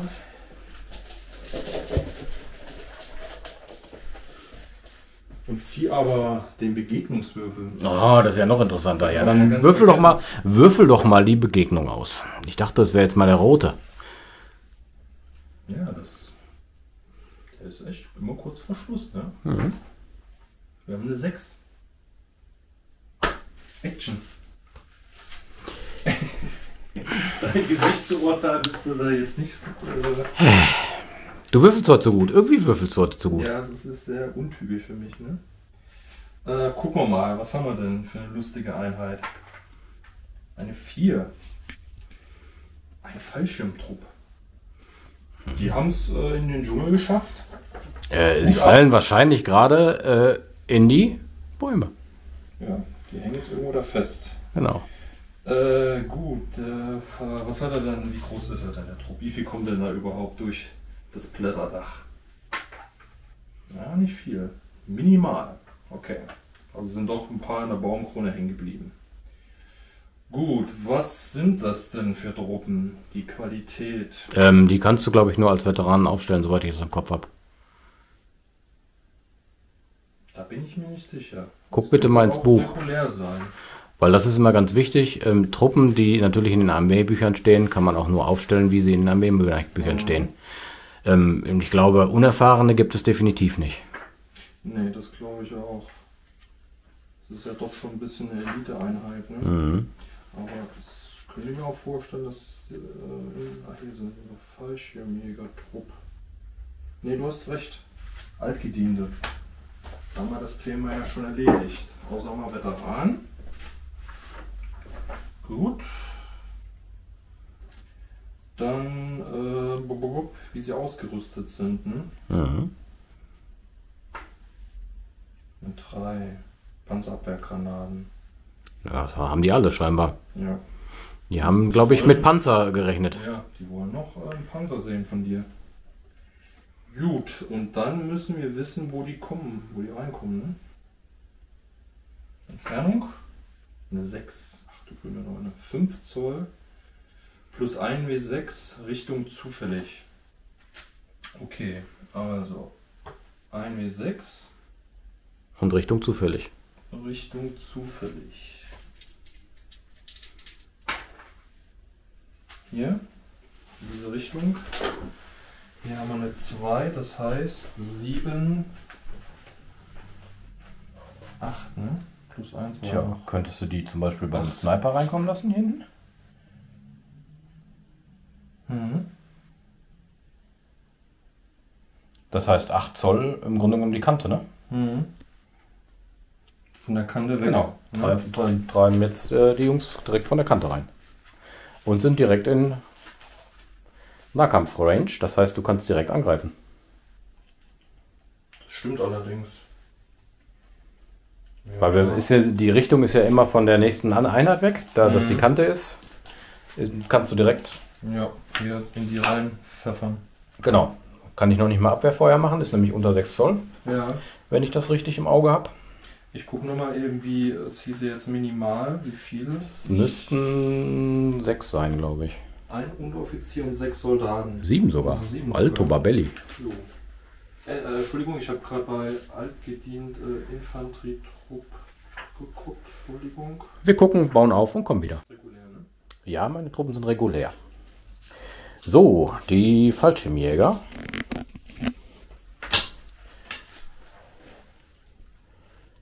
Ja, sind im Grunde genommen so froh reingekommen, dass ich überhaupt nichts machen kann. Kein Abwehrfeuer, kein Notting, sprich... Sind sie eigentlich direkt auf den Kopf gesprungen? So gesehen. Mit gezogenen... Immer diese Metaphern. Ja, das bietet sich einfach an. Quatsch, nicht Würfel. Ja. Ja, 2 Fünfen, eine 4. Das reicht. Darf ich noch nicht mal zurückhauen? Aber er hat ja zweimal geschossen und ja... Ja, ja. Man muss auch immer dieses... Aber trotzdem, die Kosten von so einem Sniper, irgendwie hole ich die nie rein. Das ist ganz selten. Es ist wirklich selten, ne? Egal wie, wann, wo, ne? Naja, was soll's. So, ich ziehe mal den nächsten Würfel.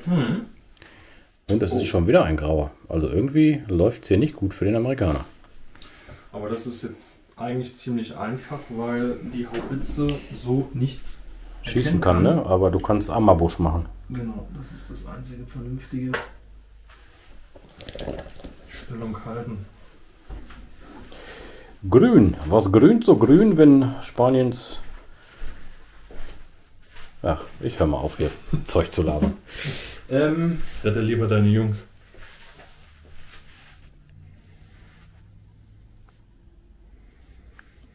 Ich mache hier vorne mit denen mal einen Banzai, da muss ich nicht würfeln. Also ran. Ein Banzai? Das wird viel zu viel, oder?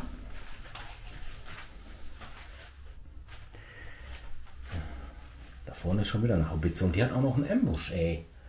Mann.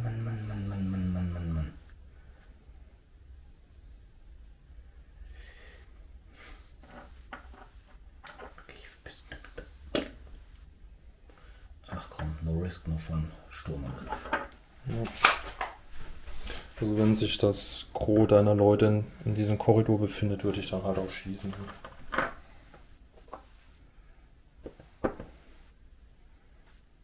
Dann stellst du lieber im Gänsemarsch jetzt, sonst treffe ich zu viel. Du hast recht.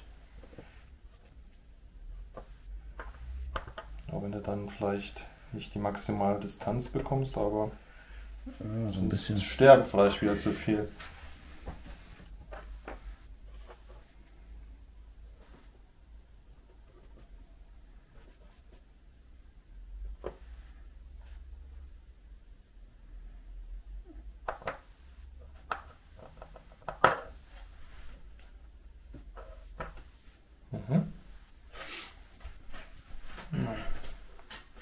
Ich kann die Entfernung nochmal hier mit dem Ding messen.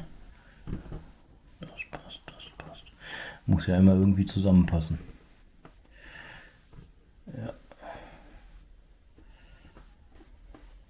Und der muss ein bisschen näher. Gut, dann nehme ich dir nochmal unter Beschuss. So, wir haben gerade mal genau gemessen. Die Haubitze hat eine schwere Deckung vor sich hier. Beziehungsweise mein Trupp hat dann dadurch schwere Deckung. Ja, wir schauen jetzt mal, ob wir überhaupt treffen können. Und ich würde sagen, es ist unter 24 Zoll. Ja, das stimmt. Außer gibt es nur die schwere Deckung. Genau. Dann sind wir bei der 5, ne? Mal wieder. Ja. Eine 2. Mal nicht getroffen. Alles im grünen Bereich. Entzückend. Alles im grünen Bereich. Das ist gut. Dann würde ich sagen, Ziehe ich nochmal für dich. oh ja, das ist nett. Was haben wir denn überhaupt noch drin? Einen von dir und den runden. Den Stockwürfel. Ja, der Stockwürfel hat uns noch nicht so viel geärgert, ne? Nein. Doch überhaupt nicht diese Runde. Was? Krass, ja. Was hast Aber, du? Ah ja. Der angeschlagene Trupp. ach, der angeschlagene Trupp. Ja, dann würde ich den mal versuchen zu entpinnen. Also entpinnen geht ja so und so nicht, sondern die in Wallung zu kriegen.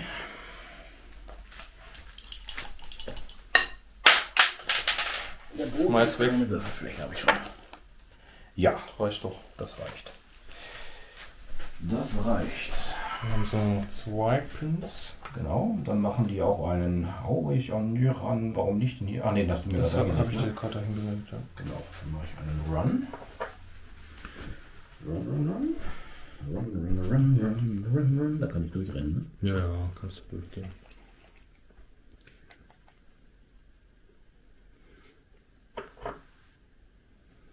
Dann machen die nämlich mal lebendigen Schützen hier.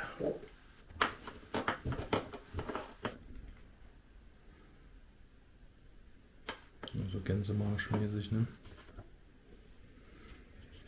So läuft da rum, ja.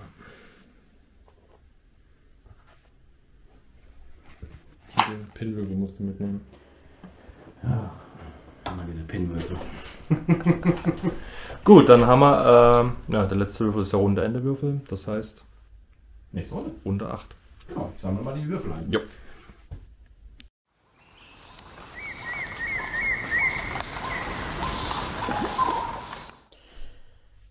Der Japaner bekommt einen grauen Würfel. Wir sind in der Runde 8. Let's go. So sieht's aus. Was möchte der Japaner denn tun? Ja, halt hier direkt schießen. Das heißt, ich muss hier, glaube ich, ein Advance machen, um mich besser auszurichten. Ne? Ja, das würde ich so sehen, ja. Und halt versuchen, bevor die hier über die goldene Linie gehen, die nochmal eben zu beschießen.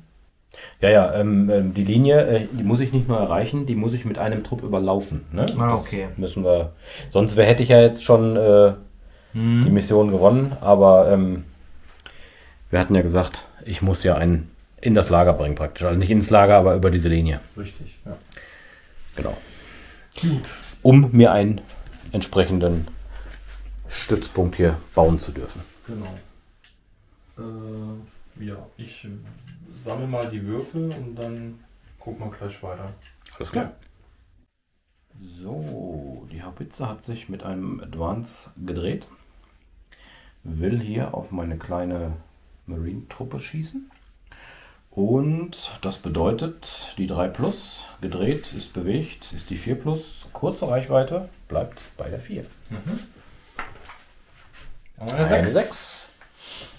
Das ist wirklich heute Würfelglück, Jung. Und es sind alle 3. Ja, kann ja nur sein, weil du musst ja 1 Zoll haben, ne? Also unter 1 Zoll. Also kann es ja nur sein, dass alle drunter sind. Das heißt, jetzt mal mindestens 1. Eine 1, damit... Ach Mann, oh, ey, du hast aber heute auch ein Glück, ey. Aber ich gönn's dir. Sind schon 4 Siegpunkte für dich. Du hast schon 4 Einheiten ausgelöscht und nicht noch nicht eine. Ja, das war bei mir auch schwierig, ne? Wenn die überall. Ja, natürlich, klar. Du hattest ja auch jetzt nicht so dein Kernauftrag, sage ich mal, ne? Jetzt meine Einheiten kaputt zu machen. Nein, mein Kernauftrag ist ja, ne? Basis, Da infiltrieren, aufbauen. Infiltration ist gar nicht ohne. Das ist der Sinn und Zweck der Sache. Du darfst einen Würfel ziehen, einen nächsten. Hast du deinen schon rausgenommen gerade? Ja, habe ich gerade schon dahin gelegt. Ich dürfte nur noch einen drin haben, weil ich habe nur noch eine Einheit. Die Jungens. Mit denen müsstest du normalerweise was schaffen. Wenn ich dir nicht noch irgendwie zuvorkomme. Ne? Ja gut. Ich gehe mal davon aus, du wirst irgendwas hier mit den Jungs machen. Ja, richtig. Ich werde erstmal versuchen, die zu entpinnen. Ach ja, da liegt ja noch ein kleiner roter Würfel. Das ist mir gelungen mit einer 5. Super, dann nehme ich den direkt weg. Und ich würde... Schwierig, du kannst auch rennen.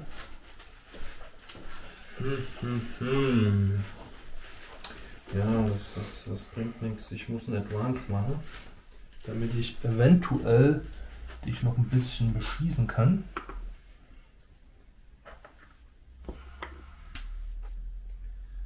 Zip, zip, ups, zip, zip, zip, zip. Ja. Subi. Dann gucken wir mal, was wir für eine Distanz haben. Ich würde jetzt mal sagen 8 Zoll. Der erste Kamerad hier. Oh, 9 sogar. 9. Und der letzte hier hinten bis 14. Also hat der lang, der hat auch lang. Also die zwei hier hinten, wie sieht jetzt mit dem aus? Der ist noch drin. Also die zwei hier hinten sind lange Reichweite und die restlichen kurz. Gut, dann nehme ich für die... Das heißt, du bist gelaufen, ist die 4, lange Reichweite ist die 5 und die anderen sind auf der 4. 18 ist noch, ne? 2, 4, 6, 8, ja. Gut, die weißen sind die hinten. Die waren jetzt auf die 5.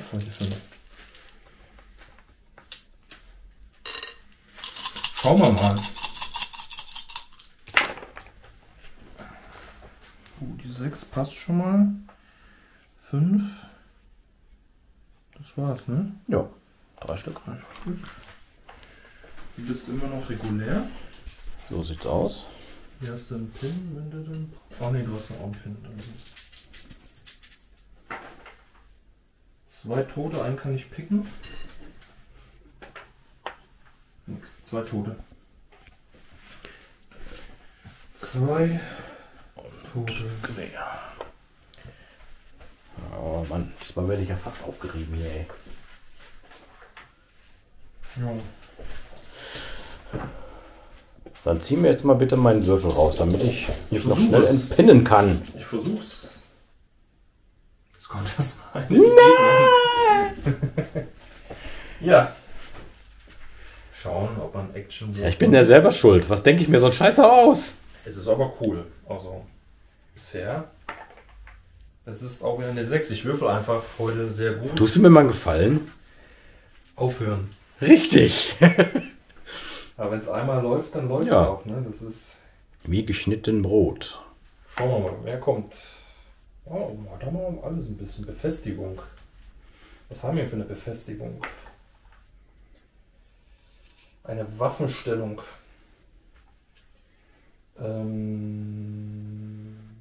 Wie ging das hier weiter mit der Waffenstellung? War das schon die Entfernung? Ne, die Waffenstellung musst du jetzt erstmal gucken, ob die bemannt oder unbemannt ist. Das heißt Ach so. hier Stellung Bunker einmal würfeln. Ach hier, ja. Genau. Das ist eine unbemannte. Eine unbemannte Waffenstellung. Jetzt musst du noch auswürfeln, wo die ist. Sprich Reichweite. 15 Zoll plus 2W6 Richtung zufällig. 2W6 und ein Richtungswürfel. Da so. Oh, der ist ein bisschen Ja, machen wir auf Wiederholung. Und war halt 4, 7. Genau, sind 17 nach hier. Das heißt hier irgendwo, würde ich sagen, stellen wir eine Waffenstellung ein. Nicht, dass die da gerade durchgelaufen sind. Das ist hier so ein System wie bei der Maschinenlinie, das kommt jetzt aus dem Boden. Genau. Perfekt. Cool, ja.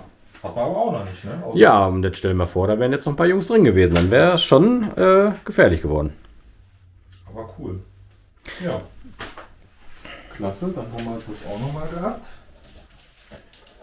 Ja, macht schon Laune. Also bisher finde ich den Generator echt cool. Ja, ich denke mal, ein kleines bisschen feilen können wir da bestimmt noch dran, aber es bisher finde ich es auch sehr ausgeglichen. Ich meine, gut, ne?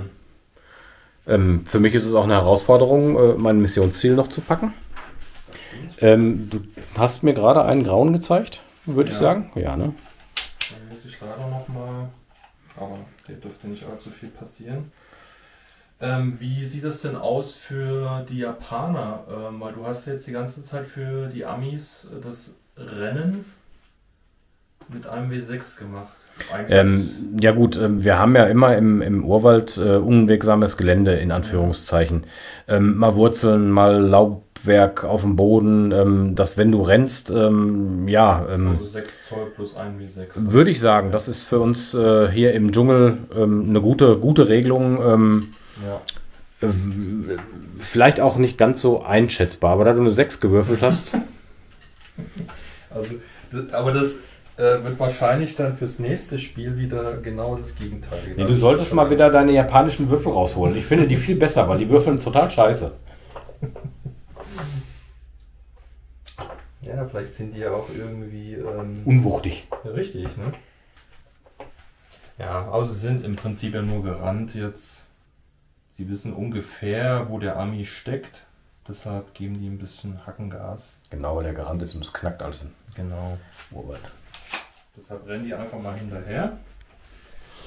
Ganz unspektakulär. Und jetzt gucken wir mal, ob wir jetzt den letzten Trupp von Christian ziehen. Oh, tut mir leid. Mäh. Aber das ist auch trotzdem wieder kurz vor Ende. Das ist dein letzter Würfel Ja, ja. gewesen. Hm? Also muss schon sagen, wir haben nur einmal relativ früh gezogen. Das stimmt. Ansonsten. Aber ich finde diese Variante schon ziemlich gut mit dem Stoppwürfel. Ja. Dann Sollte man überlegen, ob man das generell als Hausregel einführt, finde ich. Ja, aber ich finde es gut. Ich finde es wirklich gut. Dann geht es jetzt in die 9. Runde. Genau. Ja, wir bereiten So. vor und Ja. bis gleich.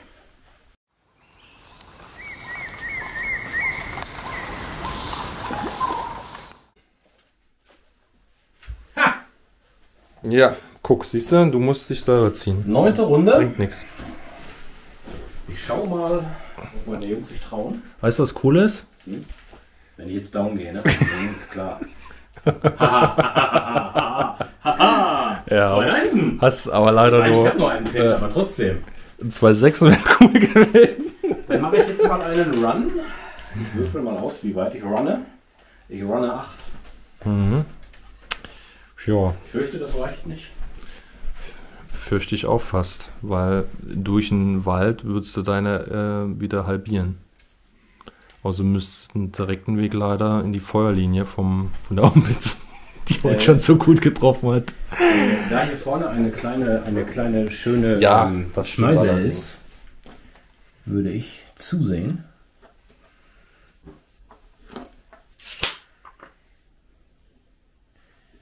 Dass ich mir anschneise. Die letzten Lücken ausgenutzt.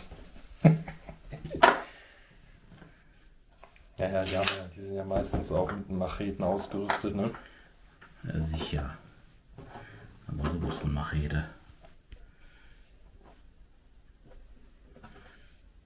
Die wollen jetzt kein Risiko mehr eingehen.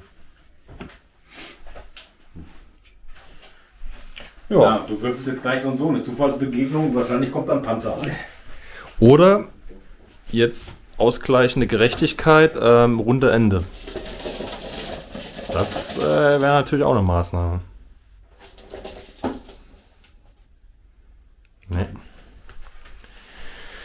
Ja, ich gebe dir einfach mal das Zepter. Ich werde mich jetzt hier nochmal weiter anschleichen mit den Jungs.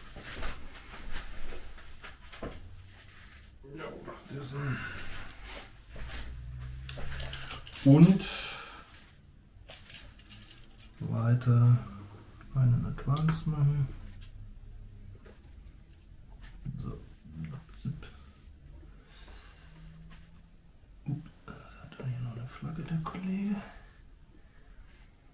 Damit auch alle Kameraden wissen, wo sie hin müssen. Na klar, ihr rennt mit der Flagge durch den Urwald. Ihr habt auch einen mit Sedo. Ja, ist halt so, ne? So, mal gucken, wen wir jetzt hier noch in den Allerwertesten schießen können. Oh, warte mal, wo ist denn hier unser Laser-Messgerät? Warte, liegt der bei mir? Ich bewege mich mal langsam, damit das nicht so wackelt für die. Ich denke mal, Die die uns letzten beiden Strategen hier. Ja, doch, der kann hier, die sehen den hier noch. Okay. Dann passt das ja, dann können alle was sehen.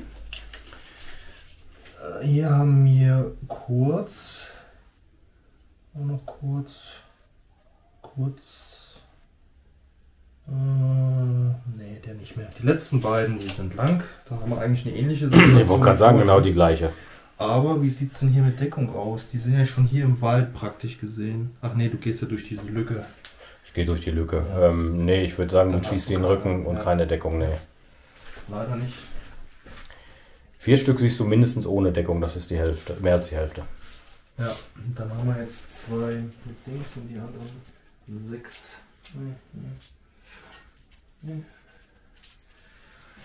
Die zur letzten waren auf die 5, ne? Ja. Gleiche Situation.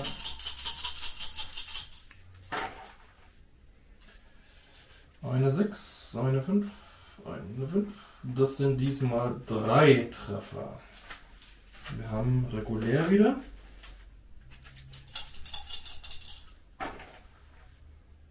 Zwei Tote, einen kann ich picken. Bleibt bei 2 Toten. Reguläre Soldaten. Muss noch Achso, ein das ist eine Werber Bar. sein. Das ist eine Bar, die möchte ich ganz gerne behalten. Ich glaube, er ist auch eine Bar. Kannst du den ersten nehmen? MP. Den 1. Juli. Ja. Jetzt ist nur die Frage, wo habe ich den Rest hingestellt? Hier. Ach, da. Und einen Pin. Tschüss, Jungs.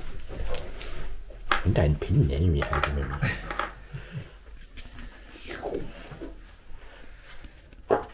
Okay. Ich zieh mal für dich. Komm, ich mache ein Ja. Ende. Was willst du denn für mich ziehen? Ja gut, einen runden Nur Ende. den roten Würfel. Ja. Alles andere ist überbewertet. Ich tue dir jetzt den Gefallen. Nein. Er ist farbenblind. Er ist farbenblind. Ich weiß es. Ja, aber ich würde mal sagen, hier würde ich mit der Hauptblitze auch nichts sehen. Ne?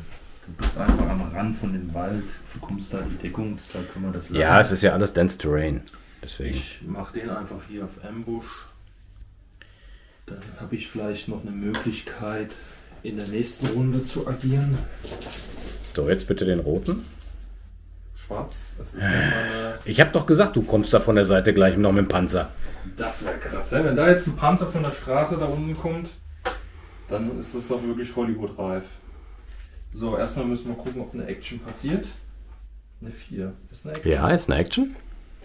Das ist auch 50% Chance. So, Christian will den Panzer. Was brauche ich denn dafür? Ich glaube, die 4 ist Fahrzeug. Es ist eine 4. Nein! Es ist eine 4. Ja, würfel weiter. Ich glaube dir das. Ja. Wo ist das denn mit dem Fahrzeug hier? Ach, hier unten, okay, ich hab's. Also für einen Panzer brauche ich ja eine 8 plus, dann also eine 6. Das kommt ja drauf an, was für ein Fahrzeug. Ne, jetzt guck erstmal, was für ein Fahrzeug. Genau. 1 bis 3 ist ein 6 plus Fahrzeug. Ich würfel. 4, 5 ist ein 7 plus Fahrzeug. 2, also ein 6 plus. Das heißt, wir haben eine Art Jeep oder Lastwagen oder Ja, so. ich hätte jetzt gedacht, ein Korugane oder sowas, ne? Genau, das habe ich jetzt zum Beispiel. Genau, jetzt die Qualität. Eine Ja. 1, unerfahren. Äh, So, jetzt geht's weiter in Ach den so. Zustand. Ah. Das kann jetzt auch ein Wrack sein, was da steht. Mhm. Wir haben eine 6. Einsatzbereit, das ist schon mal gut. Ansonsten hätte es auch beschädigt sein können. Das sind dann so Sachen wie Turm blockiert, Fahrzeug verlassen, immobil, das heißt, da kann nicht fahren, sondern nur schießen. Und solche Geschichten, genau. Mhm. Allerdings hätte es auch zweimal würfeln können bei der Beschädigung und naja, es kann auch mehr kaputt gehen. Naja, es ist halt dynamisch, ne? Okay, also haben wir jetzt ein funktionierendes Fahrzeug. Ein Korogane. Kogana jetzt in dem Fall. Und jetzt einfach nur wieder die Entfernung, ne? Genau. Alles andere haben wir jetzt abgefrühstückt. Eine 1. Natürlich kein Angreifer. Naja. Das heißt, der kommt irgendwo von hier hinten. Ich würde sagen, wenn du schlau bist. Ja, mit dem habe ich gar nicht gerechnet. Ich musste mal eben aus der Vitrine holen. Alles klar. Tschüss. Da kommt der Kurogan. Genau. Den hatten wir noch nie im Einsatz. Nö. Finde ich Das ist, total tolles Modell. Erster Einsatz für den Flitzer. Erinnert mich immer ein bisschen so an die Karre von Donald Duck. Oder? Stimmt. Ja, so wie Der sie- gute alte 313. Ja, und der gibt jetzt auch Hackengas. Und zwar macht der Vorrücken auf der Straße. Fährt hier erstmal seine 12 Zoll. Ja. Kann sich bis zu 2-mal drehen. Das macht er jetzt hier an der Stelle.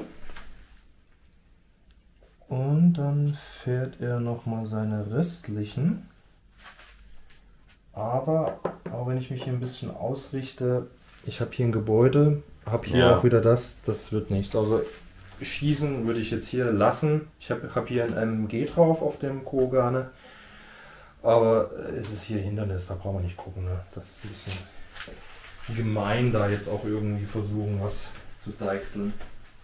Da ist Jungs, Glück gehabt. Ja, würde ich auch sagen. Aber cool. Cool, dass der auch reingekommen ist. Coole Sache, also mir gefällt der Generator echt. Dann zieh mal weiter. Wir brauchen noch einen Würfel. Für den Kurogane, stimmt. Ja, aber wenn du mal bedenkst, ich habe jetzt noch eine Einheit, du hast jetzt 5, ne? Mhm. Da hat sich das Blatt jetzt ein bisschen gewendet. So, schauen wir mal. Und. Ja, kann ja nicht anders sein. Grau muss sein. Jo. Ich renne noch mal ein bisschen mit dem Fallschirm. Achso, dann muss ich noch einmal würfeln. 6 Zoll plus eine 6, dann sind wir bei 11.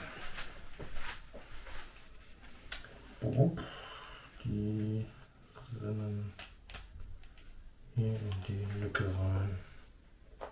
Zack, zack, zack, zack. So, dann haben wir noch einen grauen oder runden Ende. Das ist immer der vorletzte. Das ist doch gesteuert. Das ist gescriptet. Wir sammeln ein und ich glaube, wir kommen in die letzte Runde. Ja.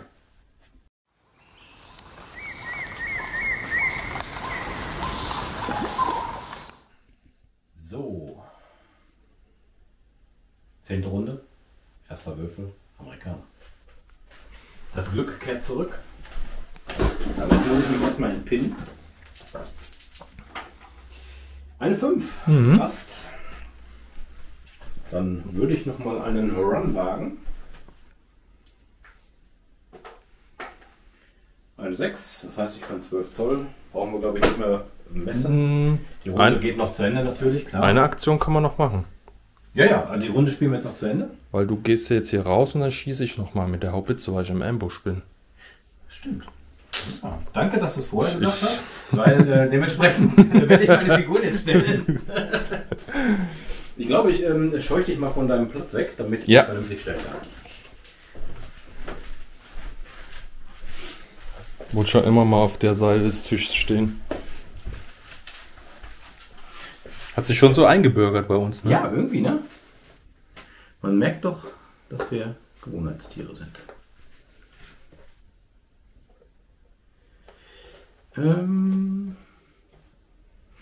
Hüpf. Also wenn du hier bist, schieße ich halt erstmal, ne?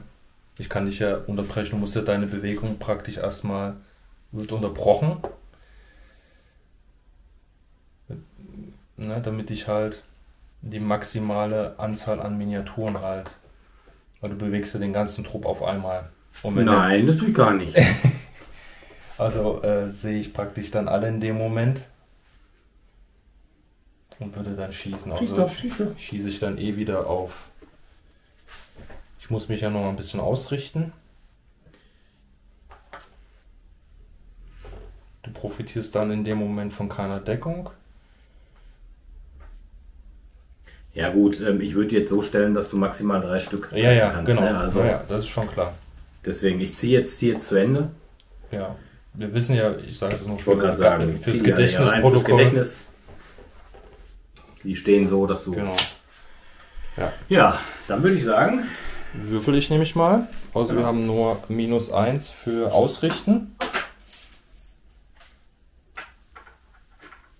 Und wir haben 17 Zoll, das heißt, das ist kurz Reichweite, dann sind wir bei der 4, ne? Mhm. Eine 3, alles gut. Für mich. Jo. Das heißt, du hast deine Truppe jetzt gerettet, ne? Ja, richtig, genau. Die Runde geht jetzt noch zu Ende, natürlich. Das heißt, wenn du noch irgendwas machen könntest, aber ich glaube, du wirst nichts erreichen, ne?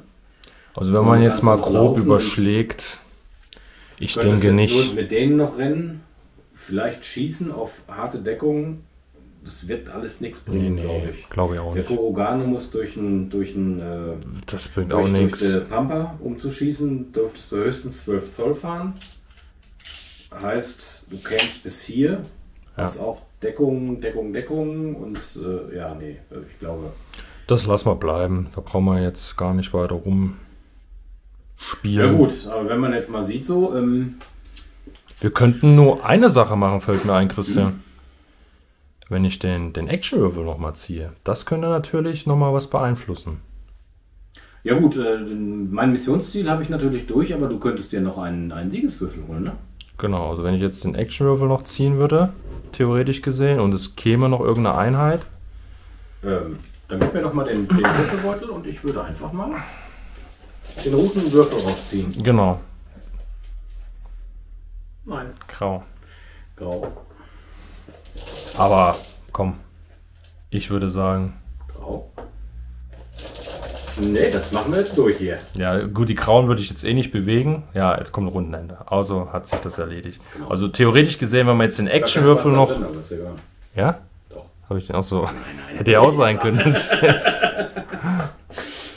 Weil das wäre jetzt noch Ja, dann... da hast du recht. Und der- dann genau. kommt der Panzer von dir. Richtig, genau. Dann kommt doch noch der Panzer, ja. Genau. Ja, Dann, super. Dann würde ich sagen, Wir wir sehen- machen klar Schiff und genau, dann zum Fazit, ne? sehen wir uns zum Fazit. Jo.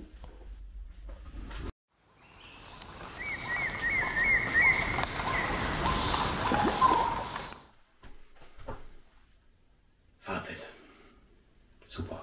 Ja, Spaß gemacht. auf jeden Fall. Also Ja. ich fand das richtig cool. Ja, truppentechnisch, wenn man es jetzt mal durch den Kopf gehen lässt, 15er Trupp reguläre, 5er Trupp Veteranen, Gorogane, 2 Haubitzen. Ja, so grob überschlagen würde ich jetzt sagen, kommen wir auch so bei 400 Punkte raus. Ich habe 500 zum Feld geführt. Ich würde auch sagen, ne, es hat also Truppenstärke und Qualität war eigentlich ausgewogen Ja. mit dem, was wir jetzt erwürfelt hatten dann in dem Moment. Ne? Genau, also vom Zug das Generationsding. Der Generator funktioniert. So, ja, dass es sich ja relativ gut anfühlt, finde ich. Ja. Du hast mir zwar ganz schön einer auf die Mütze gehauen diesmal. Ja, aber da würde ich halt sagen, ich hatte echt unheimliches Glück, dass ich echt mit beiden Haubitzen gut getroffen habe. Ne? Und dass ich teilweise dann einen guten Moment hatte, wo du auch keine Deckung hattest und solche Scherze. Ne? Ja, Und ich habe zweimal auch auf die 5 getroffen. Ne? Also sie hatten schon Malus, es war dann Glück. Ne? Und dann vielleicht geht mit man einem das bisschen aus. anderen taktischen Vorgehen hätte man jetzt noch sagen können, ja, okay, da hätte man noch ein bisschen mehr rausholen können. Aber so vom Zug finde ich, ja, es hat auf alle Fälle unwahrscheinlich viel Spaß gemacht. Ja, Ich glaube, wenn man das 5, 6 Mal noch gewürfelt hat, diesen Generator, wird das auch alles noch viel fixer gehen. Und wenn ich jetzt auf die Uhr gucke, haben wir gespielt ungefähr 3 Stunden. Ja. Ne?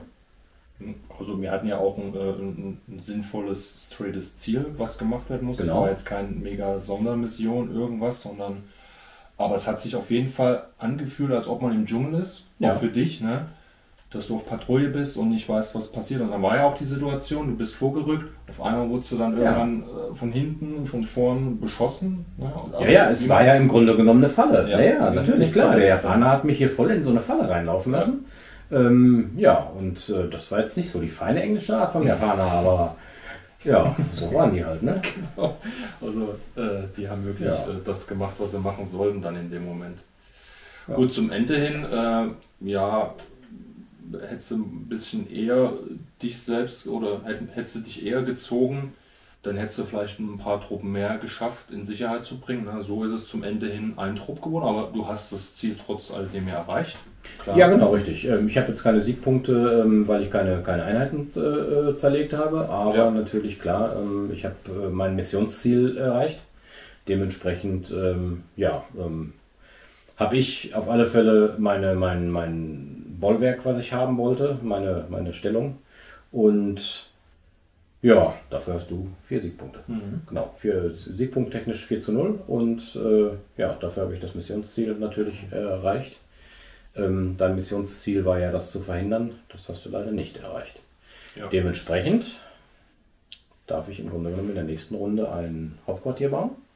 Genau, da hatten wir uns jetzt auch schon geeinigt, dass das jetzt ein bisschen kostengünstiger ist, wie als es im Normalfall wäre. Müssen wir mal gucken, was da sinnvoll ist. Ne?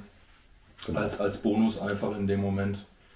Dafür habe ich ja Wareneinsatz, sprich ich habe ja, hab ja meine Marines verloren, Genau. die ich ja wieder kaufen muss für die Aktion, genau, richtig. Und das Vor- oder die Basis ist ja zum Teil ja schon da. Ne? Deshalb Genau. fängt man ja nicht vom Ohrschleim an, um alles dahin zu tragen, sondern es ist ja schon was da. Von daher ist es auch nicht so kostenintensiv. Genau. Ja. Bunker steht schon, Wachturm ist da. Genau. Ja. Passt. Also im Grunde fand ich, wie gesagt, den Generator super aus. Der hat mir schon echt gut gefallen. Und wir hatten jetzt auch schon mal weiter gesponnen, dass sowas auch gut funktionieren würde im städtischen Umfeld, Genau. wo auch solche Sachen zum Tragen kommen würden, weil es ja auch ein spezielles Terrain, ein spezielles Schlachtfeld, nicht offen, ne? Und da würde Ja. sowas auch gut funktionieren. Ja, finde ich auch. Das ist definitiv überall, wo es eng ist und wo man irgendwie an der nächsten Ecke einen Zufall erwarten kann, würde sowas gut funktionieren. Ja. Gut, muss man mögen, halt, dass die Sachen auszuwürfeln. Ist halt ein bisschen Würfelmeierei, wobei sich das mit 3, 4 Würfeln eigentlich immer im Zaum hält. Ne? Es ging. Aber das war ja auch der Grund, warum ich ja gesagt habe, wir wollen es nicht zu detailliert, sondern einfach nur Richtig, so, ne? ne? Also relativ einfach halten. Und ja, das hat ja scheinbar auch ganz gut funktioniert. Ich würde sagen, 1, 2 Mal sollten wir es nochmal Probe spielen. Genau. Definitiv. Einfach nochmal so kleine Dinger machen, um zu gucken, ob das auch immer so ist. Ja. Ob es immer so ausgewogen dann funktioniert. Ja, und Also passt eigentlich. Also bisher, also das erste Spiel war schon mal vielversprechend. Also genau. klare Empfehlung, gerade auch, weil viele von euch oder allgemein vielleicht Bolt Action nicht so, ja, wie soll ich sagen, so detailliert empfinden, was den historischen Aspekt anbelangt, was weiß ich, dass man, keine Ahnung, so und so viel Schuss auszählt, dass die nicht oben Ende Munition haben und sowas. Aber mit solchen Aspekten, mit so einem Generator kann man das echt aufbrechen und das fühlt sich noch realistischer an. Also das muss man Ja, wirklich stimmt. sagen. Klar, Bolt Action hat ja auch den Anspruch nicht, das ist Eben. ein Bier- und Brezelspiel Richtig. und wird es auch bleiben. Darum muss man denken. Aber diesen Vorwand bekommt man ja auch öfters jetzt, sage ich mal, bei historischen Spielern, die jetzt andere Spiele im WW2-Setting oder so spielen, ne? Was es nicht alles gibt, hier Chain of Command und was weiß ich nicht. Das kriegt man ja immer so als Vorwand. Ja, Bolt Action ist halt ein bisschen flacher, aber ja, Gut, ist natürlich auch immer die Frage, wie möchte man spielen? Richtig. Möchtest du wirklich eine Simulation spielen? Oder Genau. möchtest du abends einen schönen Abend verbringen mit einem Spiel, was dir Spaß macht? und das ist Ne? die wichtigste Frage. Natürlich, die einfach. Simulation kann genauso Spaß machen, aber wenn ich so an so Sachen denke wie Axis and Allies, Ja. ne, das ist ja auch eine Schlacht. Ja, Das ja. ist im wahrsten Sinne eine Schlacht. Ja. Ne? Und ja, da muss man halt mal dran denken, in welche Richtung man gehen möchte. Genau. Ne, genau. Ja, wie gesagt, also mir hat es total Spaß gemacht. Ich fand, es war definitiv dynamischer. Was total klasse ist, ist dieser rote Würfel. Ja, Da sollte man mal das überlegen, war- ob man das bei einem normalen Bolt-Action-Spiel auch mal probiert. Richtig. Weil das Weil nämlich das viel schon- mehr Dynamik reinbringt. Richtig. Das ist Allein schon das wirklich, schon, ne? genau. Weil man nicht weiß. Genau, vor allem nicht, ich ziehe die Sachen, die mir wichtig sind, zuletzt, damit ich, Mhm. Ja, damit, ja, ne? genau, ja. Sondern dann denkst du vielleicht mal drüber nach, die wichtigen Sachen zuerst zu ziehen. Ja. Das bringt schon eine Dynamik rein, die schon ja, alleine dich zwingt, umzudenken. Richtig, weil es wird einfach nochmal einen Tacken realistischer. Ne? Draußen kannst du auch da nicht sagen, ich behalte jetzt mal so und so viele Einheiten zurück, weil ich weiß, der Gegner kommt noch mit so und so viele Einheiten, also habe ich nochmal so und so viele Einheiten, wo ich kontern kann. Sondern Genau. es kann mit jetzt Schluss aus sein, Truppen kommen nicht nach aus irgendwelchen widrigen Umständen und dann sitzt du da, hast die Hälfte Genau. nicht gezogen. Ja, man könnte jetzt noch mit einem zweiten oder dritten roten Würfel arbeiten, dass man vielleicht schon so eine Ankündigung hat von wegen, aber Das gut, könnte man so machen. einer finde ich jetzt so bei diesen kleinen Spielen definitiv gut. Ja, sollten wir vielleicht bei den nächsten Bolt-Action-Spielen auch einfach Ja. mal einplanen, dass wir einfach mindestens einen von diesen Stoppwürfeln mit reinbauen.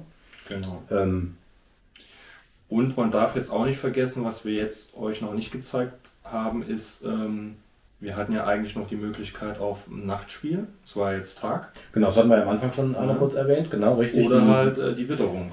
genau, Die richtig. das hätten jetzt nochmal dynamischer und realistischer. Genau, man hätte ja Sind wir- matschigen Untergrund haben können, mal die Ground. Dann hätte man sich die ganze Zeit nur über schweres Gelände bewegt.